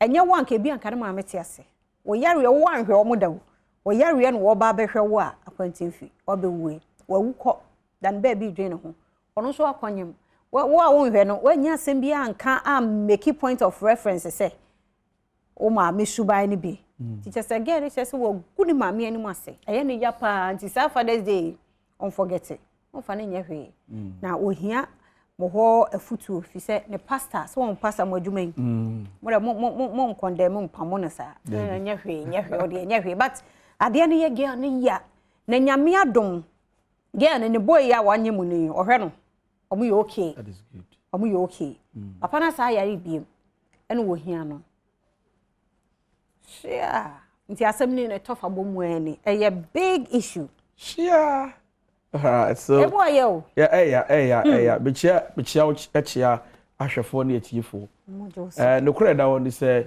bemba bia tumi ye eja na nso nya bemba bia na efre na eja bemba bia tumi ye eja se said oba bia tumi oba tan of course nso nya bemba bia na tumi frɛ na eja okay and yes anso nti ase se bemma wonne wo ba wo e enkere so ba ye eja awono does not qualify you to be a father. The father figure has to do with responsibilities. And yes, I didn't get in and I'm near walk. Oh, one year for daddy. Oh, 1 year for daddy. Oh, but so your daddy, you need to be responsible. It's in the Dika was here, Tiasi, and they say, Papa no, or ne mamma now 19 years, what you made Jahowa, Maniba Humpo, one Shenimpo no friend. So he has been able to produce a child, but he's not qualified to be a father. I heard the Tiasi, send your bear Father's Day, baby. Bembe bi nkwa mo ma wo 3 is one hwan kwala mu bia thank you no de adwan no ho aye no ma wo 3 esan say officer ni moja wo baby moja wo baby doesn't make you a father okay and obi atumi wo sebe but then you create me no bad da na wa wo na ebisa so no so ye jana no feelings wo soro nti mindu ho na ye do hifasisi oh so wo kai jana all right so just by the way na say one o maame anyem 19 years, I me imagine. 19 years of journey. Papa ya wanfre, wanyehwe, wo ba yen so mpa. Wo fra branka sabana, baba Ghana na mami hu, ana me ba ho, ne yen tra so de are ne nam. Oban so o san be frɛ wo ba ne se me yare. Be ma bi anti ase se usuban di hu adanse. And on they say, a man be what they will not celebrate the father of their children because of their bad attitude and character. Eti na be bi be ye na umumi oba nsori keke enka se ombu okunu oba nsori keke enka se ombu ne mma papa ebia no manya nware but usi usuban ene kwan afa so a wo hwe nkwada no ebe ma oba abu ene kwan afa so a wo ne kasa ebe ma oba abu tini esi obi a oye agya se be ba cho men ne oba anwo enhwe de totoro man excuse say na minibi kakrampa awo ene communication ebe oba no se ebi mpo na wuni bi na so nyaaya anka be na den na meka yemmu ma se ne mema ye dimade na bumi na I am the man of the house, I am the husband, me am chia bills, me am chia school fees. Do you know what it takes to be a man? Sa no oba so. Do you know what it takes to be a woman? Ye jabe ba mama ya na bedwa. And the phone call see. Oh, time and aba we do hin. Says I can't even read. Me to me hwe no or tete me. But the man has this particular gift. What in call that thing ja oba. Obehwe mu nyina se so diaper. Toilet ni mpo. Toilet ni mpo mi ya. Me hwene no me nya ya ka bi ade ahye oba eyi toilet asabe there be nani crash so you know to job me ni say am fede a me knew how you manage it. So then we are saying to fathers and everybody who is claiming to be a father that please be responsible. And the last one I want to talk about because of our time eni abofra oba no won fanche patoti odeti won fanche so what the ya show mu a enye de wadi ne ho yawo ne ha no na mom wa yawo ne show mu ne ha na mom to still decide to make the man a father figure is a choice. The papa na yemme 19 years me ho no de ode ayemme maame ayemme ya medi yawo me maame ya wusabi esan wonu nti wa ma yie wa mampo no abechi abesan nyeme ya wa fie me wode nkraba ya sabi nkra na ho ntisa papa beini wono no wo me ana se eyewobi eba ne me and na make say yawo no ya but then what you have to do is that forgive the man but to still make the man a father is a choice. Thank you. Yeah, that's it. Nti o chene nyame ya adoma e beto aso. Thank you.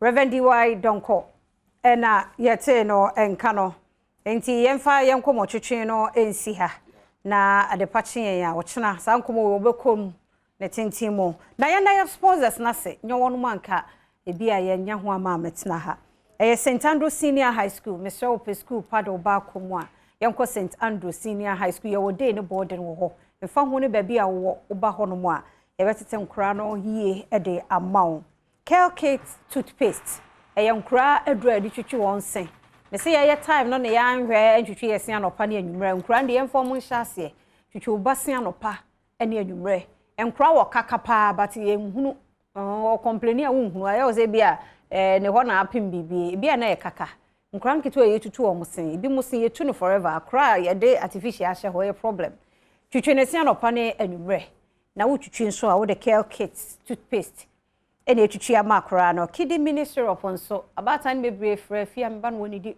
ho asuba ye moa parents no ya mo nkomachi musa mwase muso mo mpa aduane di akra ni di ada na wo man pressure ba akra bi wo ho a mutum se family ni di pa so no wa ho so woni di nya kidi minister of ni bi man obedi define na obatan so atumi ada no wanya hoden e de ayewa adwuma akọ pharmacy shop bi emu a obenya bi ato Piwak Natural Health Mission so ewo ho garlic ene ye chimu ene ye de aye juice ntinom bi unim de garlic aye woni pedua no mo boost your immune system no ene covid no wa ba mu den anya usi cold we se no ha de kokko test we nya Piwak Natural garlic mixture 3p garlic mixture binom hu se ahodene abasonko numako yinti ene fia amankwa tamaklo metina adwam e de afisem nkomodie ebro ochena no nso adepache yen ya yenkomo we ye besan ya to aso na happy birthday nko emma producer Dominic Yeboa, the first son of Mr. Yeboa na woda tinyame hira no obi onim Dominic bia no ye no momo turning blessing nyina into momo wo bompa na wo ye no momo because amanyofoi no wo framu ne ade campaign we ni awi ni ye nyina ye kisia wo fra obaso ene mo mani nsu mo masuka no mmoro no ya ye ntent menka ade bo e mane nsere ya na otugu no so no abo stress atum so obewi obesane agu no so tikisi so mo sane gu so sa no a mo aye dai o se ya na wakai me se odu wa hinma ni mu a aha na wakai wa hu nti na Dominic si yeboa de birthday munhira no maye wate ne rade ma no kwatenten midin de afia amankwa tamaklo Father's Day no mmra no check prostate no mema no mo use machine no ache sa o ka no de no kwa service ti sanso na so service no brane test ma ye ko endpoint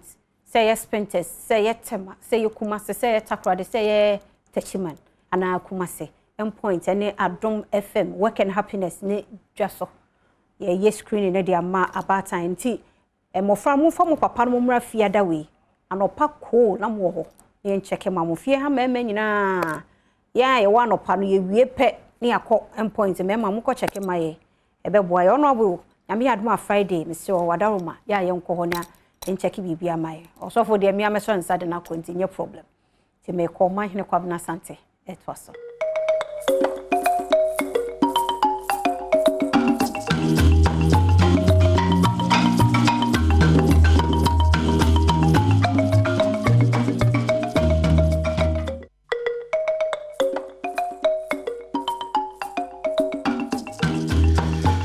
Well, yebeko so da munyina wase na afei yakacho say the last bit of Badwam Jumedini de bro no haye Badwam on Adom TV multi TV so make us say the empayfo atrasia enesa before I make up pledge national quickly wrote ministry one of the krata bia babonten menkenkan emfa emamona afei yemra back to yan common nina is in relation to traffic and any pebinum so say agency mo ye tema motorway so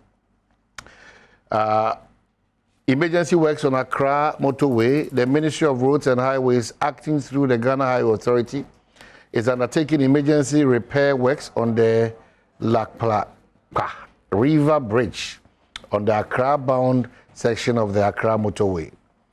In 2014, one span of the two-span bridge was replaced with a steel deck. Presently, the steel deck has failed and defects have occurred in the remaining reinforced concrete slab. The defects on the steel deck have affected the steel beams and welds. In order to save life and property, it was imperative to close that section of the road for emergency repairs. The Ghana Highway Authority has been working day and night to reconstruct the deck, applying modern technology of concrete production and used to ensure that the road is open to traffic by Friday. That's Friday, 17th June 2022 at 6 a.m. Friday, what? And I check Friday, yeah. Friday, and then Wednesday. Hey, and I'm a contemo. Okay, so Friday. In addition to the opening, the ongoing traffic management measures on the motorway aimed at alleviating the inconveniences to the motoring public, contractors working on the beach road have been directed to ensure that the dual carriage sections are open to traffic. The motoring public is advised to use alternative roads such as Fertilizer Road, Treebler Road, Spinters Road, Tishi Link, Adogon Highway, and Bema Camp Road 1 and 2, and follow directional signs. The ministry sincerely apologizes for the inconvenience caused to the motoring public, and is signed Nasser Ahmed Yate, Head Public Relations Unit, Anna Odessa Kratawe Aba on Asisia Ekosuno. Me Omahene Kwabna Sante that for pledge, me Marin Fi, me Educhumwa Monsa, me Alexi Boam, me Aye Chinsua Ohema Papebi, a Bosha Yeshan say, Bema, the Yen Kunim Dini Yidi, Bema Afo, Mejan and Asu, and only a Debeba Afo. Under the able leadership of George Boache, our original minister, na Mensanka was ably supported by Ira Rikopuku, Ira Collins Dowda, Ira Bobie, Deputy Minister Sports, Ira Yalbroni, Ira Banye, Ira Benjamin, Anna Frida Prempe, Ira Gama of Bechem United, Anna Mpemfo Kawinano, your Council of State Rep. Ubia this year war a year so help us God. Now Menka say we are doing what is expected of us as Ghana for, as I say, exhibiting these qualities: truthfulness, honesty, patriotism, and love for our country, Ghana. only Oman Bia apart from Oman Ghana. Inti Esuni Baya ye papa. You demonstrate it. Na itima Ghana afan into my papa Eddie Fra. Inti honesty, truthfulness, patriotism, and then the love for our country, Ghana. It's very, very important. We are back to studio. We are for so help me God so is important. We are back to studio. Say Ebetua in Como and Doc Atnasi.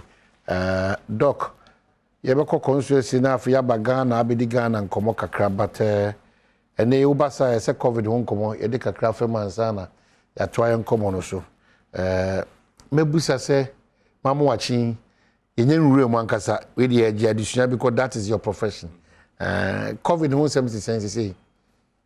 Well, last week, I got Central Municipal launch vaccination ibium. Na no kwanya menim ohwe population ni nipa dodo a awo pane na yewo ejuma pie. Ejuma fe despite information akwa bontin age in pina engine impose COVID ho ebiso the spiritual aspect abata ho edi enya in the sense omojo is a drone ye dey warm no sunsun media chia all kinds of things na no kwanya me my pacho me papa bi Warren Buffett or say so krubiso near se car kwan nantimu na pavement or her on your best or benanti pavement so because on nim the besi sasun meka say yare no ano edro ewo ho so far the yenya bibia e chan no enti the yenya no yemfanye adwuma na embo ye ho ban na Israel 4 years a mistake ni bi Yankopon ka chom so mo hwe wo keke almost dabi na we sisei ama oma anko hwe owo ama yare ne yeden e de omko enti mesre Ghana fo pi enen enye owo na wo hwe de ba e pade kitu bi na wo na de aba ho ban na se na Misrim 4 years a mistake a yesi dan we ni keke e hwe owo na inya nkwa a o manye ne mesre ma yenye sa mistake no ye kan I trust them na na adwin say edu ye abakosem but then no yesuban no any Israel for suban and said that and sasa enti mesre mo obi eni ho a owo medical practice mo a obetu no ho esi ho so obedi nipa bro do both are yeswe no to protect lives at all cost enti binjin dey say Ghana Health Services ena Nanado Dankwa Kufado, President Odaya no ebebo the timu pose or the pani bi ba be wo ebe how e bi crowd you almost say ye the wo na wadwen sesa adwen sesa enti mesre e bi so politicize ade do sebeto NDC ya ankai na so ye be wo we dey ba MPP mreso na akobasa Ebola ba ye I don't think it's here politicizing here say NDC for yare. It was a worldwide problem. It messed evidence no ho. America over 1 million people in EU. 1 million. Almost a lower flag in about 2 months ago. Time almost hit it target no. Semina unji nimpa upa Argentina, Brazil, all the other neighboring countries. So you're communist to edi obienya inti mestre wa won opane no to ho anamo na ekobi na fa bo ho ban na fa bo obusuafo ho eban. Okay, Doc Kisi anya so to mashebedwani ema the New Patriotic Party but represent the interest of this year one constituency no. Oklite tell abia tena se but ne wonum na mo na mo di soldier for hihemita no. Bisa. Ewa. Ewan. Emwa. Nana mo ya nyoma basasa o hini me won dream pa me ba no ka na my late kakra na very unfortunate cause she meet the soldier for the police decide say on be yes ade no na but you were consulted remember just said nobody consulted me. I am putting it on record. Okay, are you sure nobody consulted the member of parliament here to say me na make catch you say nobody consulted me. I never had any discussion with anybody. Say, what the soldier for Ebabe? Stop. One country, I also heard it yesterday. It was news like any other person. So, the soldier for Ebabe go on. And they were proud. Say, I mean, you know, MCE. Proud. So, embarrassing. We brought 50 soldiers, you know, to the headline. 50 soldiers have been deployed to install prepaid meters. As if say, yeah, well, Afghanistan. And I say, I mean, it's an insult. As if say we are lawless. I mean, look, but that's for God's sake. But that's what it means. For God's sake, they should respect us a little. But that's what it means. That's what I'm saying. Look, you see, because of this electricity, as me, police for about tutu. That issue has not even been resolved yet. We had issues with electricity. Look, again, everybody is looking at me. TV. So the people of Kroboland have never said they will not pay electricity bill. We have been paying electricity bill since me and Liberty. No, not light. You electricity bill judiciously. It was only time as I SEP program we buy. How many meters we will run? They give meters to assemblymen, give meters to electricity for no count. They sell the meters even as I speak to you. Recently, I had an info from somewhere say market be IC. Any meter. Obi friend me say assemblyman be meter. Auton anything. Assemblyman for the meter. Assemblyman be meter auton anything. Me mrana me meto meter over my market. Say what? What do you mean? We have had problems with this SEP or meters already. Now why they release meters? Assemblyman why is there mistakes here? We have all recognized the first mistake of Honomo. Most say more ring fancy what do you call it, that period no. Fine. If the prepaid no and the way to go. There's a way to go about it. It shows complete failure on the part of the MCE when leadership no. Are you saying you cannot engage our people? No. You can engage no. But see, I don't know about that. See, I mean, one of the divisional chief no cry the friend. No, besides say they are cause no. Then I mean, are you sure? Now, interestingly, interestingly, my constituency, MPP constituency, organizer, every of friend me, woman the soldier probably go on man koke be our parliament. Man koke be our parliament. MPP or no demonstration. Them say, look, my friend, you are kidding me. And then I'm making a joke out of me. Who can say me a small boy? Time and MC anyway, no take those decisions. Besides, I'm consulting me. I mean, this is sheer intimidation. And you shouldn't look. You see, if you are able to do your work, don't misuse the security services. I mean, you're wielding guns. And I said, no, and I'm saying nobody. Yeah, I will not support anybody who will say it's own electricity bill. How do they run? How did they run? But then when there's a mistake, problem be bad with me I'll talk about it. Who overcharge me? I'll talk about it. And the ECG must sit up, meet the people, talk to the people. You see, this thing has never happened before. There is no way. Sorry, look, we are blessed. Ghana Water Company, electricity, we generate every year. Look, we are proud of those institutions. We will do everything to make sure they continue because they employ a lot of our people. So how did they what do you call it? Pay them. They would necessarily have to pay electricity. But what we are saying is that this approach is wrong.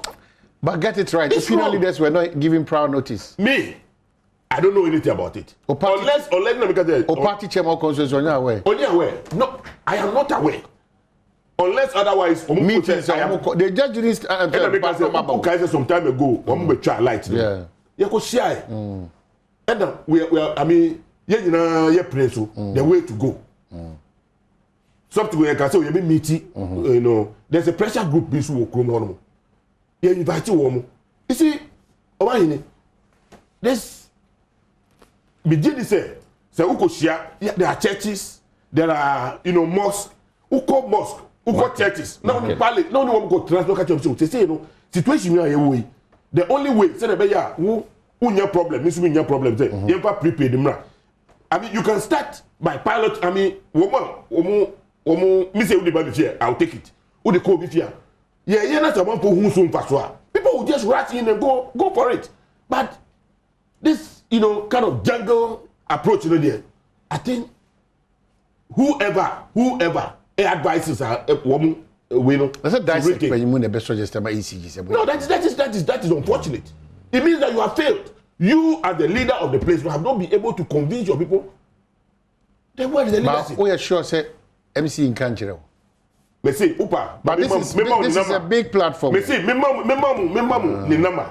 For number. Na friend. Yeah, we need. When say, I can't tell me say, we the soldier for air, bad. And that's also ebi onimo. Onim, because you see, the chief no catch him say, when we invite him, when we call national security, no chief no count.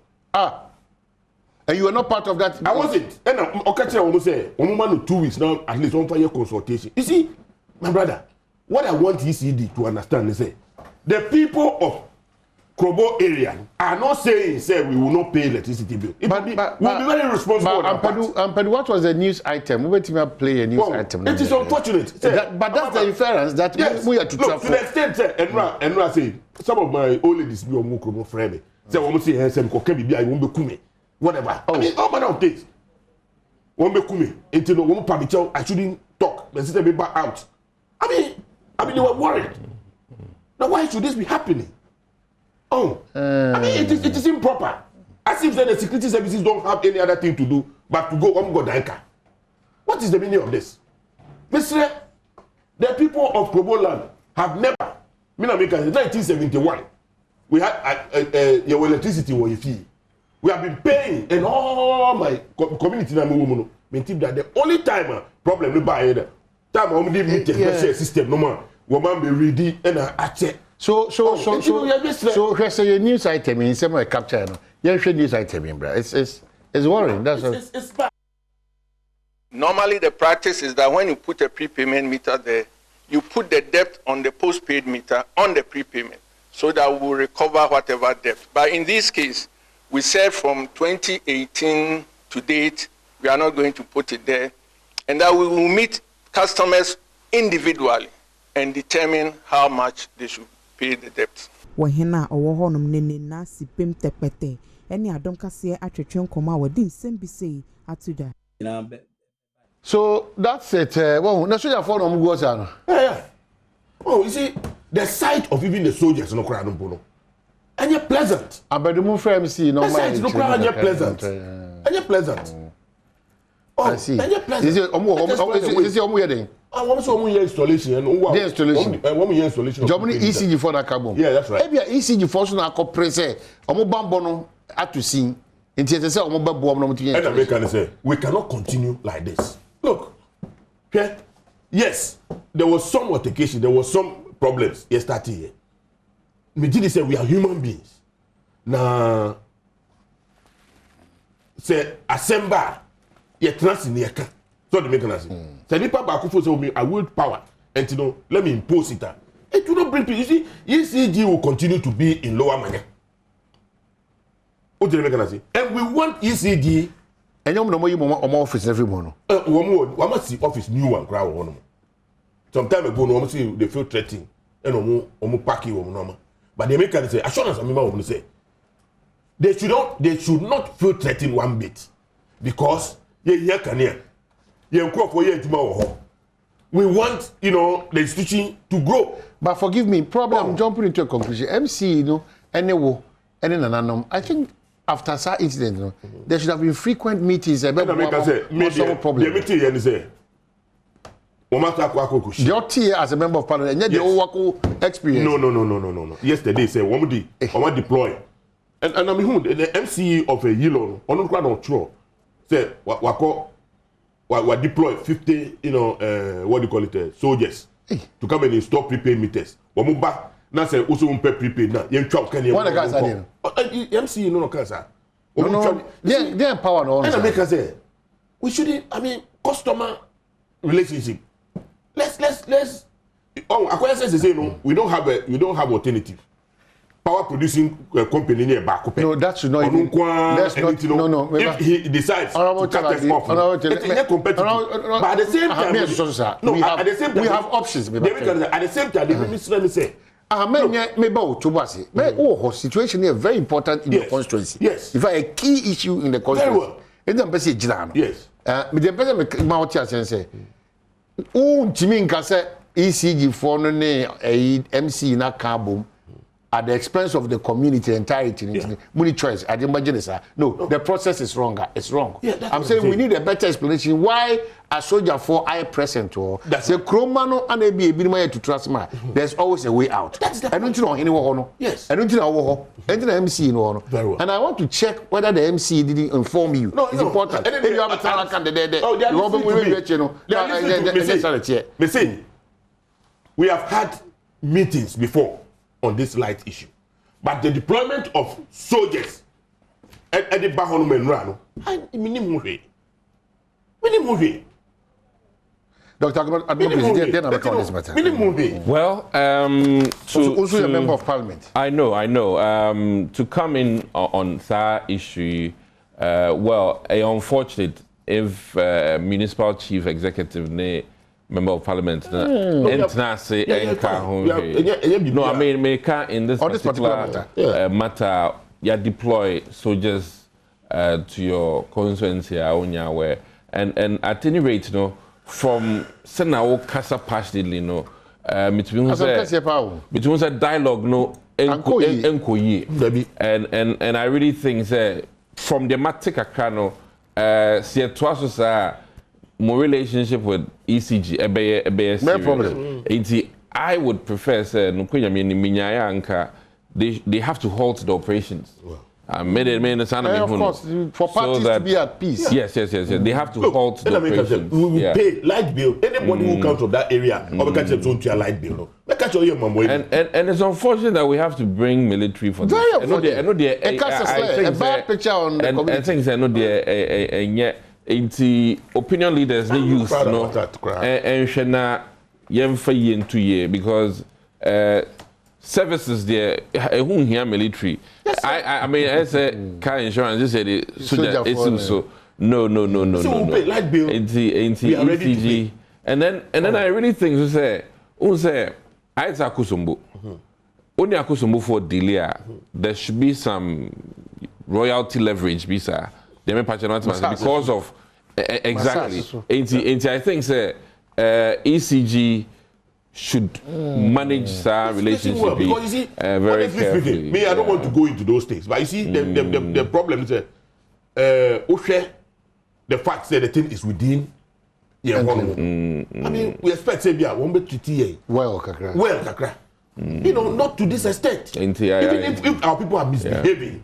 What the Americans say? If say, I mean, let's grant us a minimum misbehavior. There's a way to deal with that. Oh, you can even start. There should be more community engagement. I told them, say, prepaid, no, just move. I can't say, optional. People who want it. I think they can even start from businesses. Yeah. You just go. Then out. the church. There's a way out. Prepaid, if you like, come. All those who want prepaid, come for it.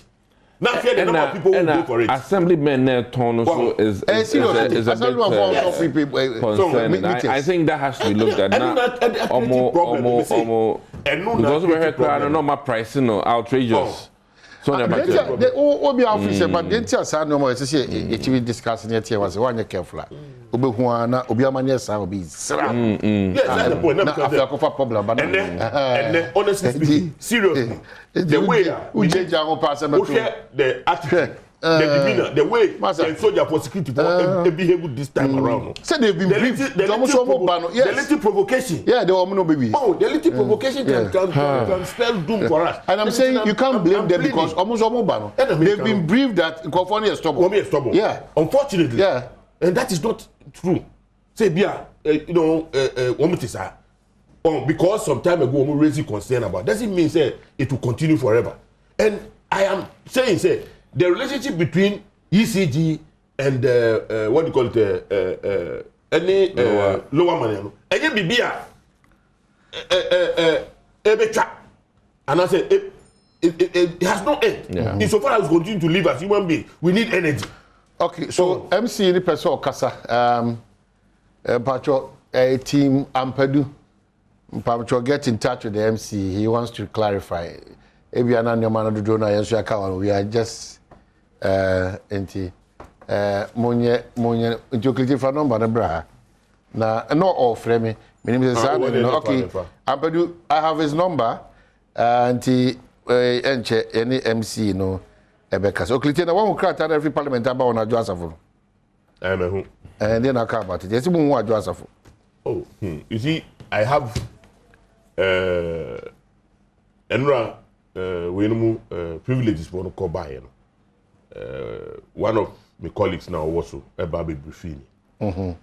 And me can say, oh, Uncle Beya, Uncle, ye a Joseph issue because we share. The Okano. Let's give her the benefit of, doubt. The doubt. Say, maybe a ne bar, whatever. Now I'm persuading Omra. You see, there may be other things, but it looks like the other side. The impression I have is the MPP or the majority wants to have a by-election. The MC is Eric Tete. Is it Eric Tete? Okay. You want to have what do you call it, a by-election, they want to go the full hog. Why not? That is what the law says. After 15 days, if you are unable to, come up with any good explanation, convincing one now, there must be a by-election in your constituency. If that is what, the ruling government, so be it. Especially when the law says so. That's all. Okay, so on Adjasa. Adjasa, or my neighbor, I think I'll refrain from commenting. Boss, I'll leave it at that.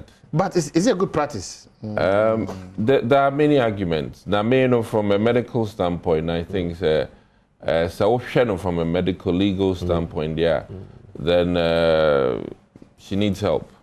Maybe the mechanism, because the Bano issue may also even trigger maternal, psychological problems into depression. Maybe from a medical standpoint. So as a doctor, in times like this, Robert Sturgeon says, hold the position. I think, the health status mentally has to be assessed before we take a decision. Because, in fact, even in shooting somebody to death, your state of mind, in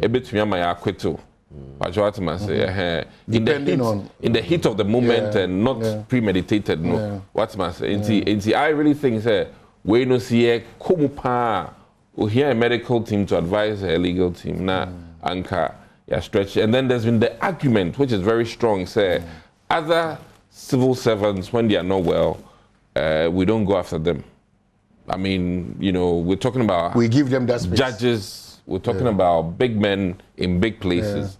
Into what is good for the goose should be good for the gander, and I really think because I'm medically biased, that is my stance. Say judge binya stroke, say you bet temper, justice with mercy. So now you train amanu wantono. Into the other member of parliament, so quote unquote maybe a mental health issue. Now you to mean temper. Mercy with justice, because in certain quarters, whether unya stroke, which is a dream we are, now unya depression from Obaya area, so I don't see a dream we are. But the state should manage you. Yeah, but the mental health like that.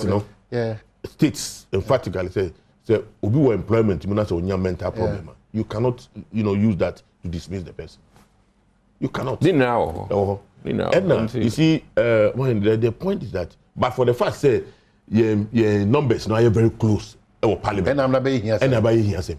Because I don't want to mention them. I've been in Parliament for some time, minimum for almost a year. Yare took them off. But because the numbers were so, nobody cared. Nobody even noticed. Nobody even noticed. Anything no but what I'm saying is that here that should not also mean say where the law needs to be applied. No, we shouldn't. But we are in this situation. In this situation, because seriously, look, if you are somebody who really, study human behavior, now if you listen to her and you know Adwa, who you saw the behavior as a baseline with what we are seeing on TikTok and whatever, to me, there's something wrong. Also, a state of Abia, Bibisha the Subibrea. Now, why BBB? And let's take all that into consideration. Or your bar, or your mother. And you can't every time. You want to encourage women. Look. Somebody will see a very, a woman with a certain potential can take a decision not to occupy any public space because of that. So, as we talk about it, let's have that at the back of our mind. I'm biased medically. Say consider the mental state of health there.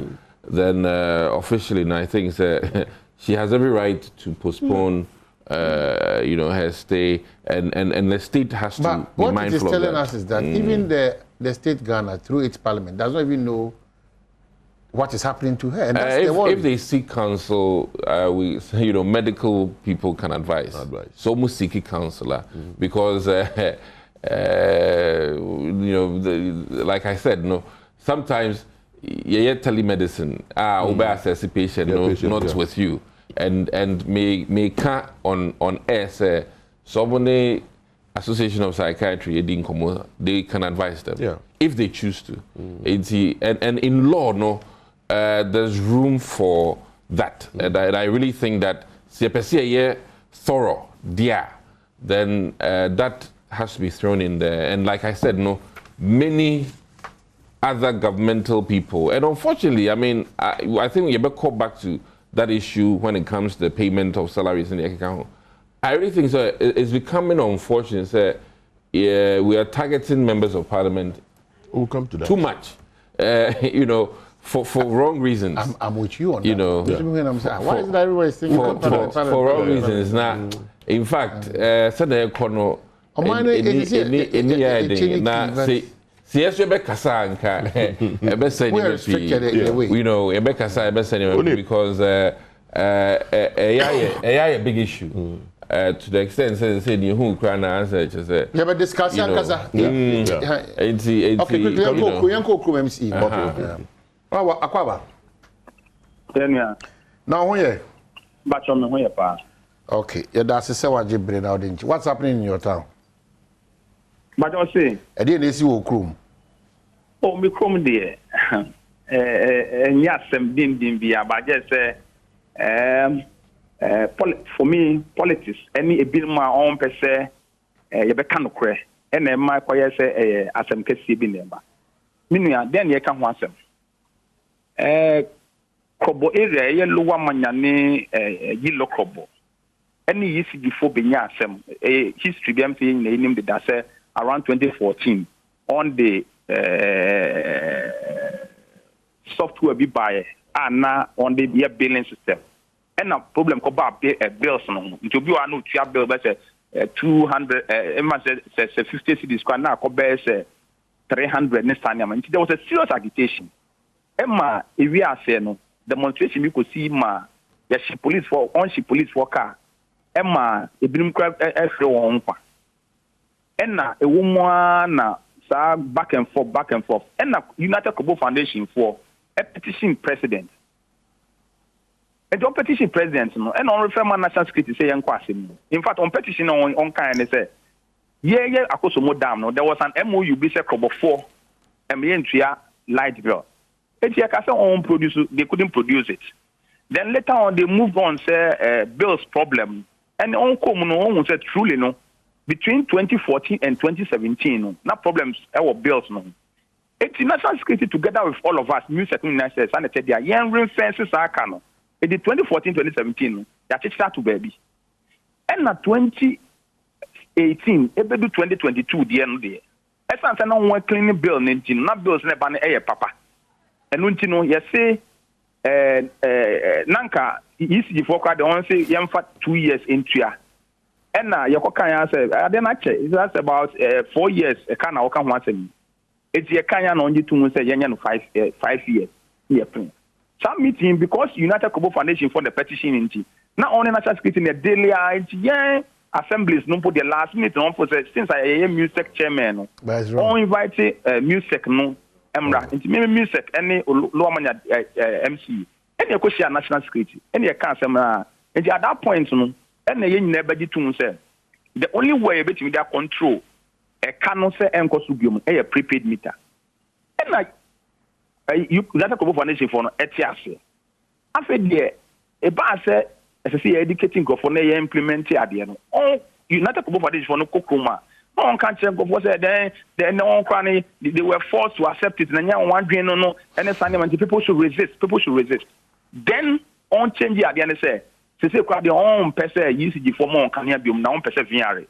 Na UCG for say sande tie dia enye on bedum kanea no. Na yen konanti power no ho e wo viare for. But minia member the MCA no before be buy my easy for Dunkania for almost 2 weeks. I want to man for Komuno. And you've been here. And I'm at the honorable MP for a friend is saying Lower Mania.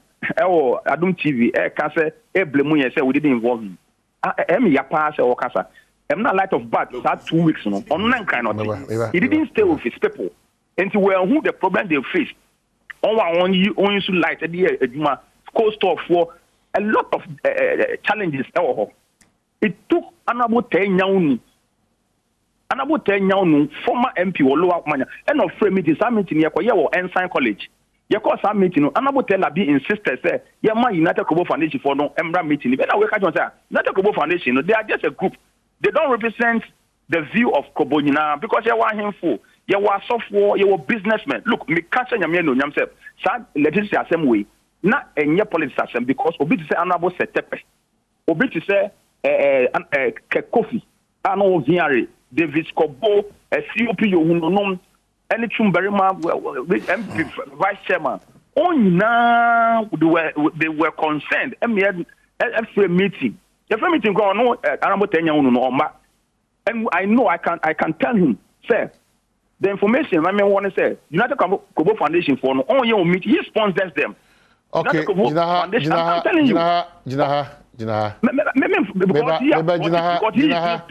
Honorable Eric Tete. Honorable Eric Tete. Honorable Eric Tete. Prominent Honorable Eric Tete. Hello. Anna Simon Kwaku Tete. Eric Kwaku Tete.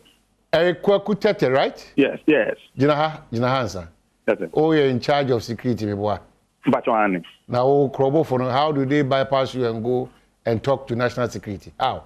You have not the importance and relevance of the case. Two,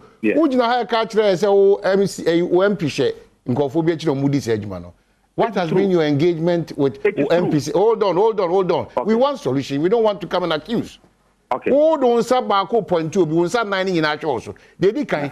And conformity crowd for what you code in the national security for a meeting. You are not worried. That work with them 2 weeks.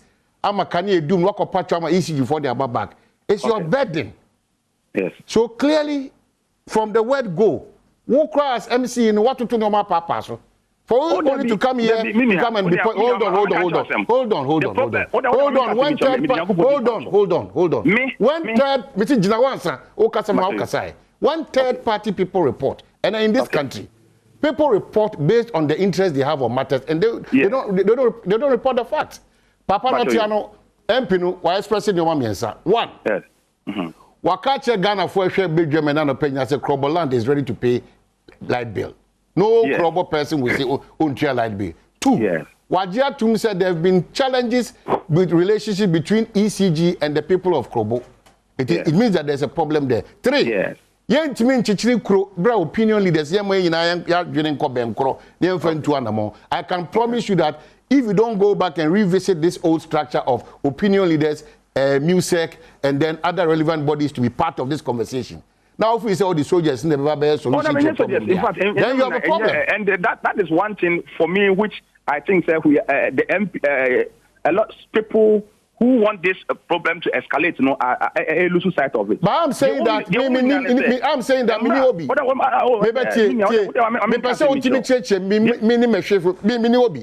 for the first time, I'm seeing that.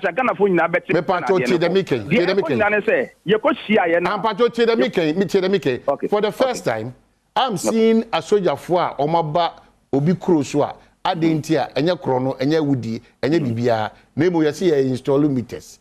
Move is a way a good sign for you. Oh, that be the woman say. Emra, you go share the last time now. On petition president, no, Ejitu say the way to go was the prepaid. ECG4 started. In fact, individuals were requesting for the prepaid themselves. And as our group we said they won't allow the ECG to work. So they were attacking ECG. That is where ECG decided to say, oh, sir, if individuals willingly are requesting for prepaid, not say you install, they attack ECG workers.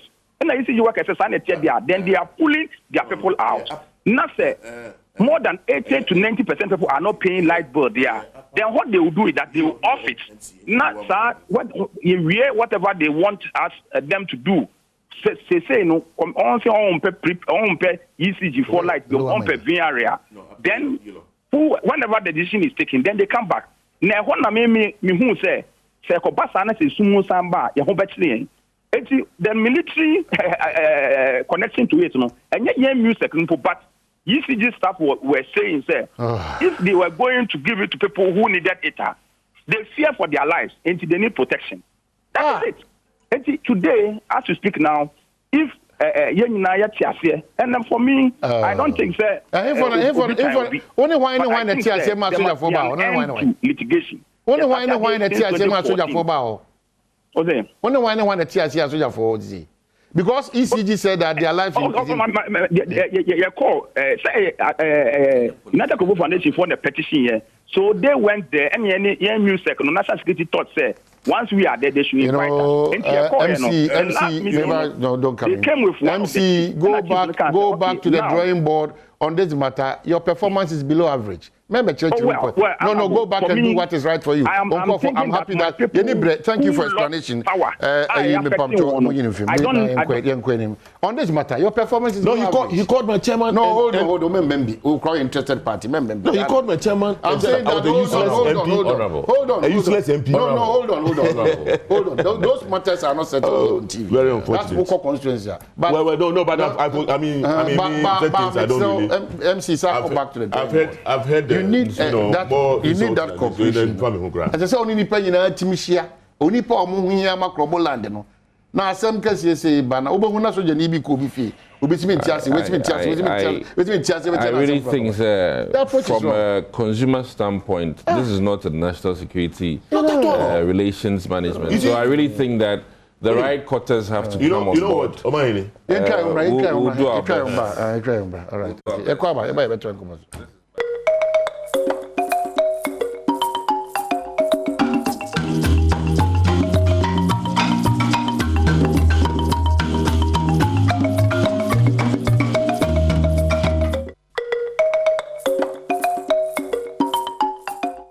Yasaba, Professor Ransford Jampu, an Associate Professor of Political Science at the University of Ghana, is of the opinion politicians are raping Ghana financially.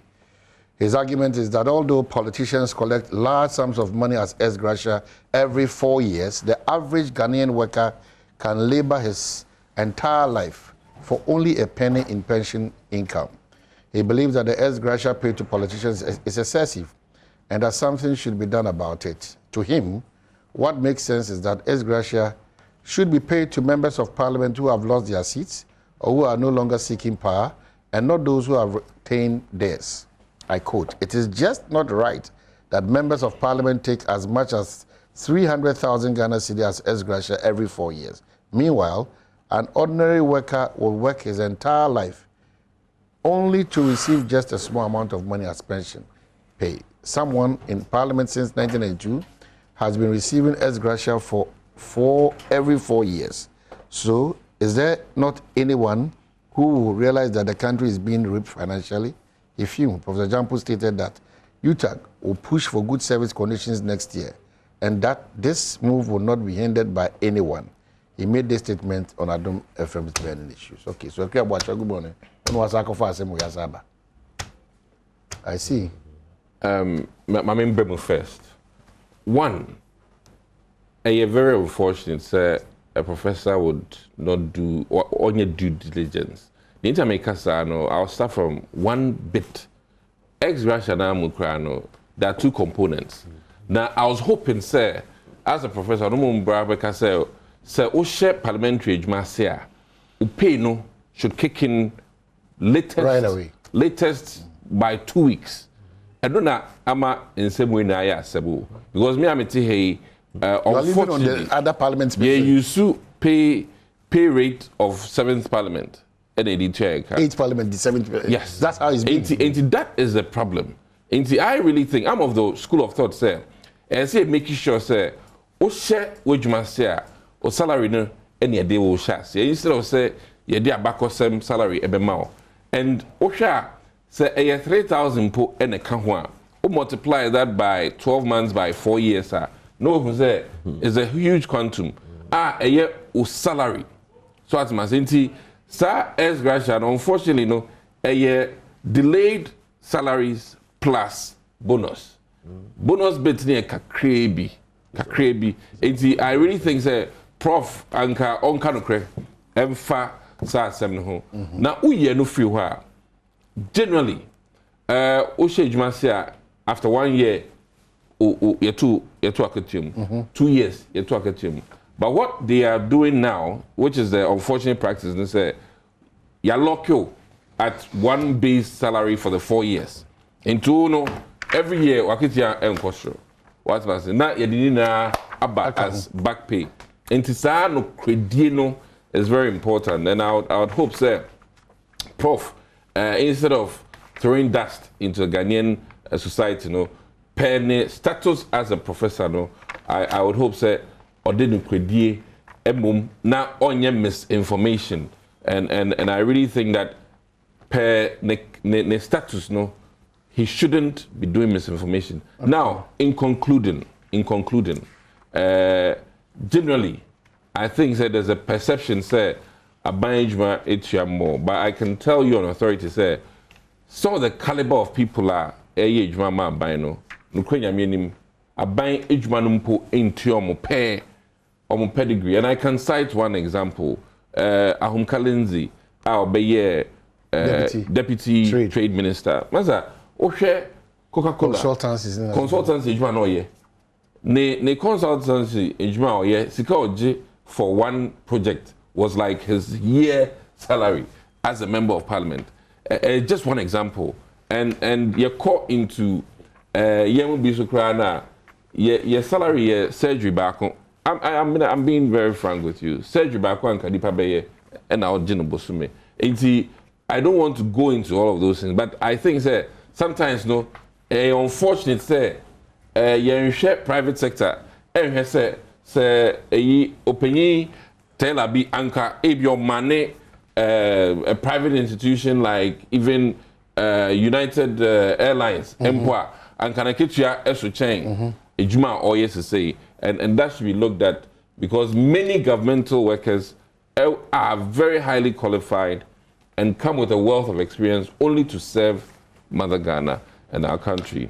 In the ex gratia, it is not ex gratia. So, who key in the two components? A year kitua, amba for 4 years. And that is a problem. And I really think, say, I think we need to work on that from controller and accountant general. Now, to say, in the future, and I think, Honorable, from the way things are going, Oshe Ejmanse into 9th Parliament almost started January. As I said, channel, kicking right away so that we don't run into this unfortunate perception average Ghanaians. Okay. All right.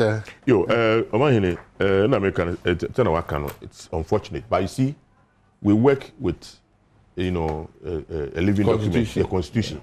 Constitution say Article 71 holders, president be establish a committee. Now the committee no be decide on our monument. Now the reason why a bit delay unless we amend this constitution because President Wabano after no be an appointment. After no be the policies near the no obey the normal be do time because of form committee no. Now ya check. About 3 years, 4 years. And it the amount for tears you say Usha S Gracia 300,000 about 78% a salary arrears. Now even in the constitution there's nothing like S Gracia, a gratuity because our job is it's a contract. But that's why it's worrying that a professor tried to put a certain and you see my every job. Me, I've been I've been a university teacher, and a lot of my colleagues, recently, some of them were making certain comments. But you see, life is about choices.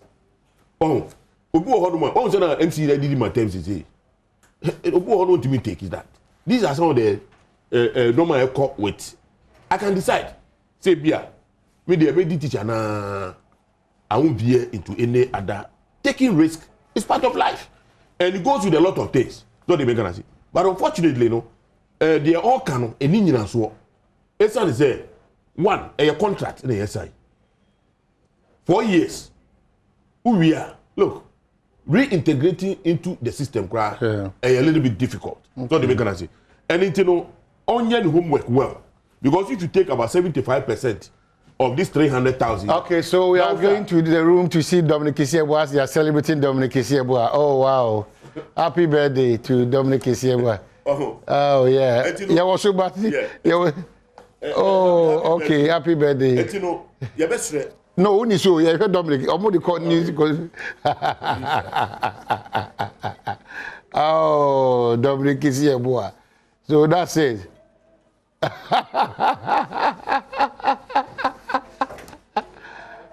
Okay, so control. Yeah, that was it. Dominic Kisiebua, we are back here. But that's the point. But that's the point. Yeah. They should stop inciting people. Exactly the word I wanted to use. Yeah, yes, sir. You see, the only a time will come if you don't take care. You find. I am not saying it's a corruption. Anyhow, if you are talking about corruption, let's address the issue. Let's address it from the constitution. No, I'm saying from the constitution. So we see who can about the salary now. Please do your homework well. Look, the life. I mean, the amount for parliament. Amount for parliament. Look, I always thank God. Yes, I became. I'm telling you. Okay. Thank you for watching. Happy birthday, Dominic Kisiebua and Abuja Jemfi. Happy birthday.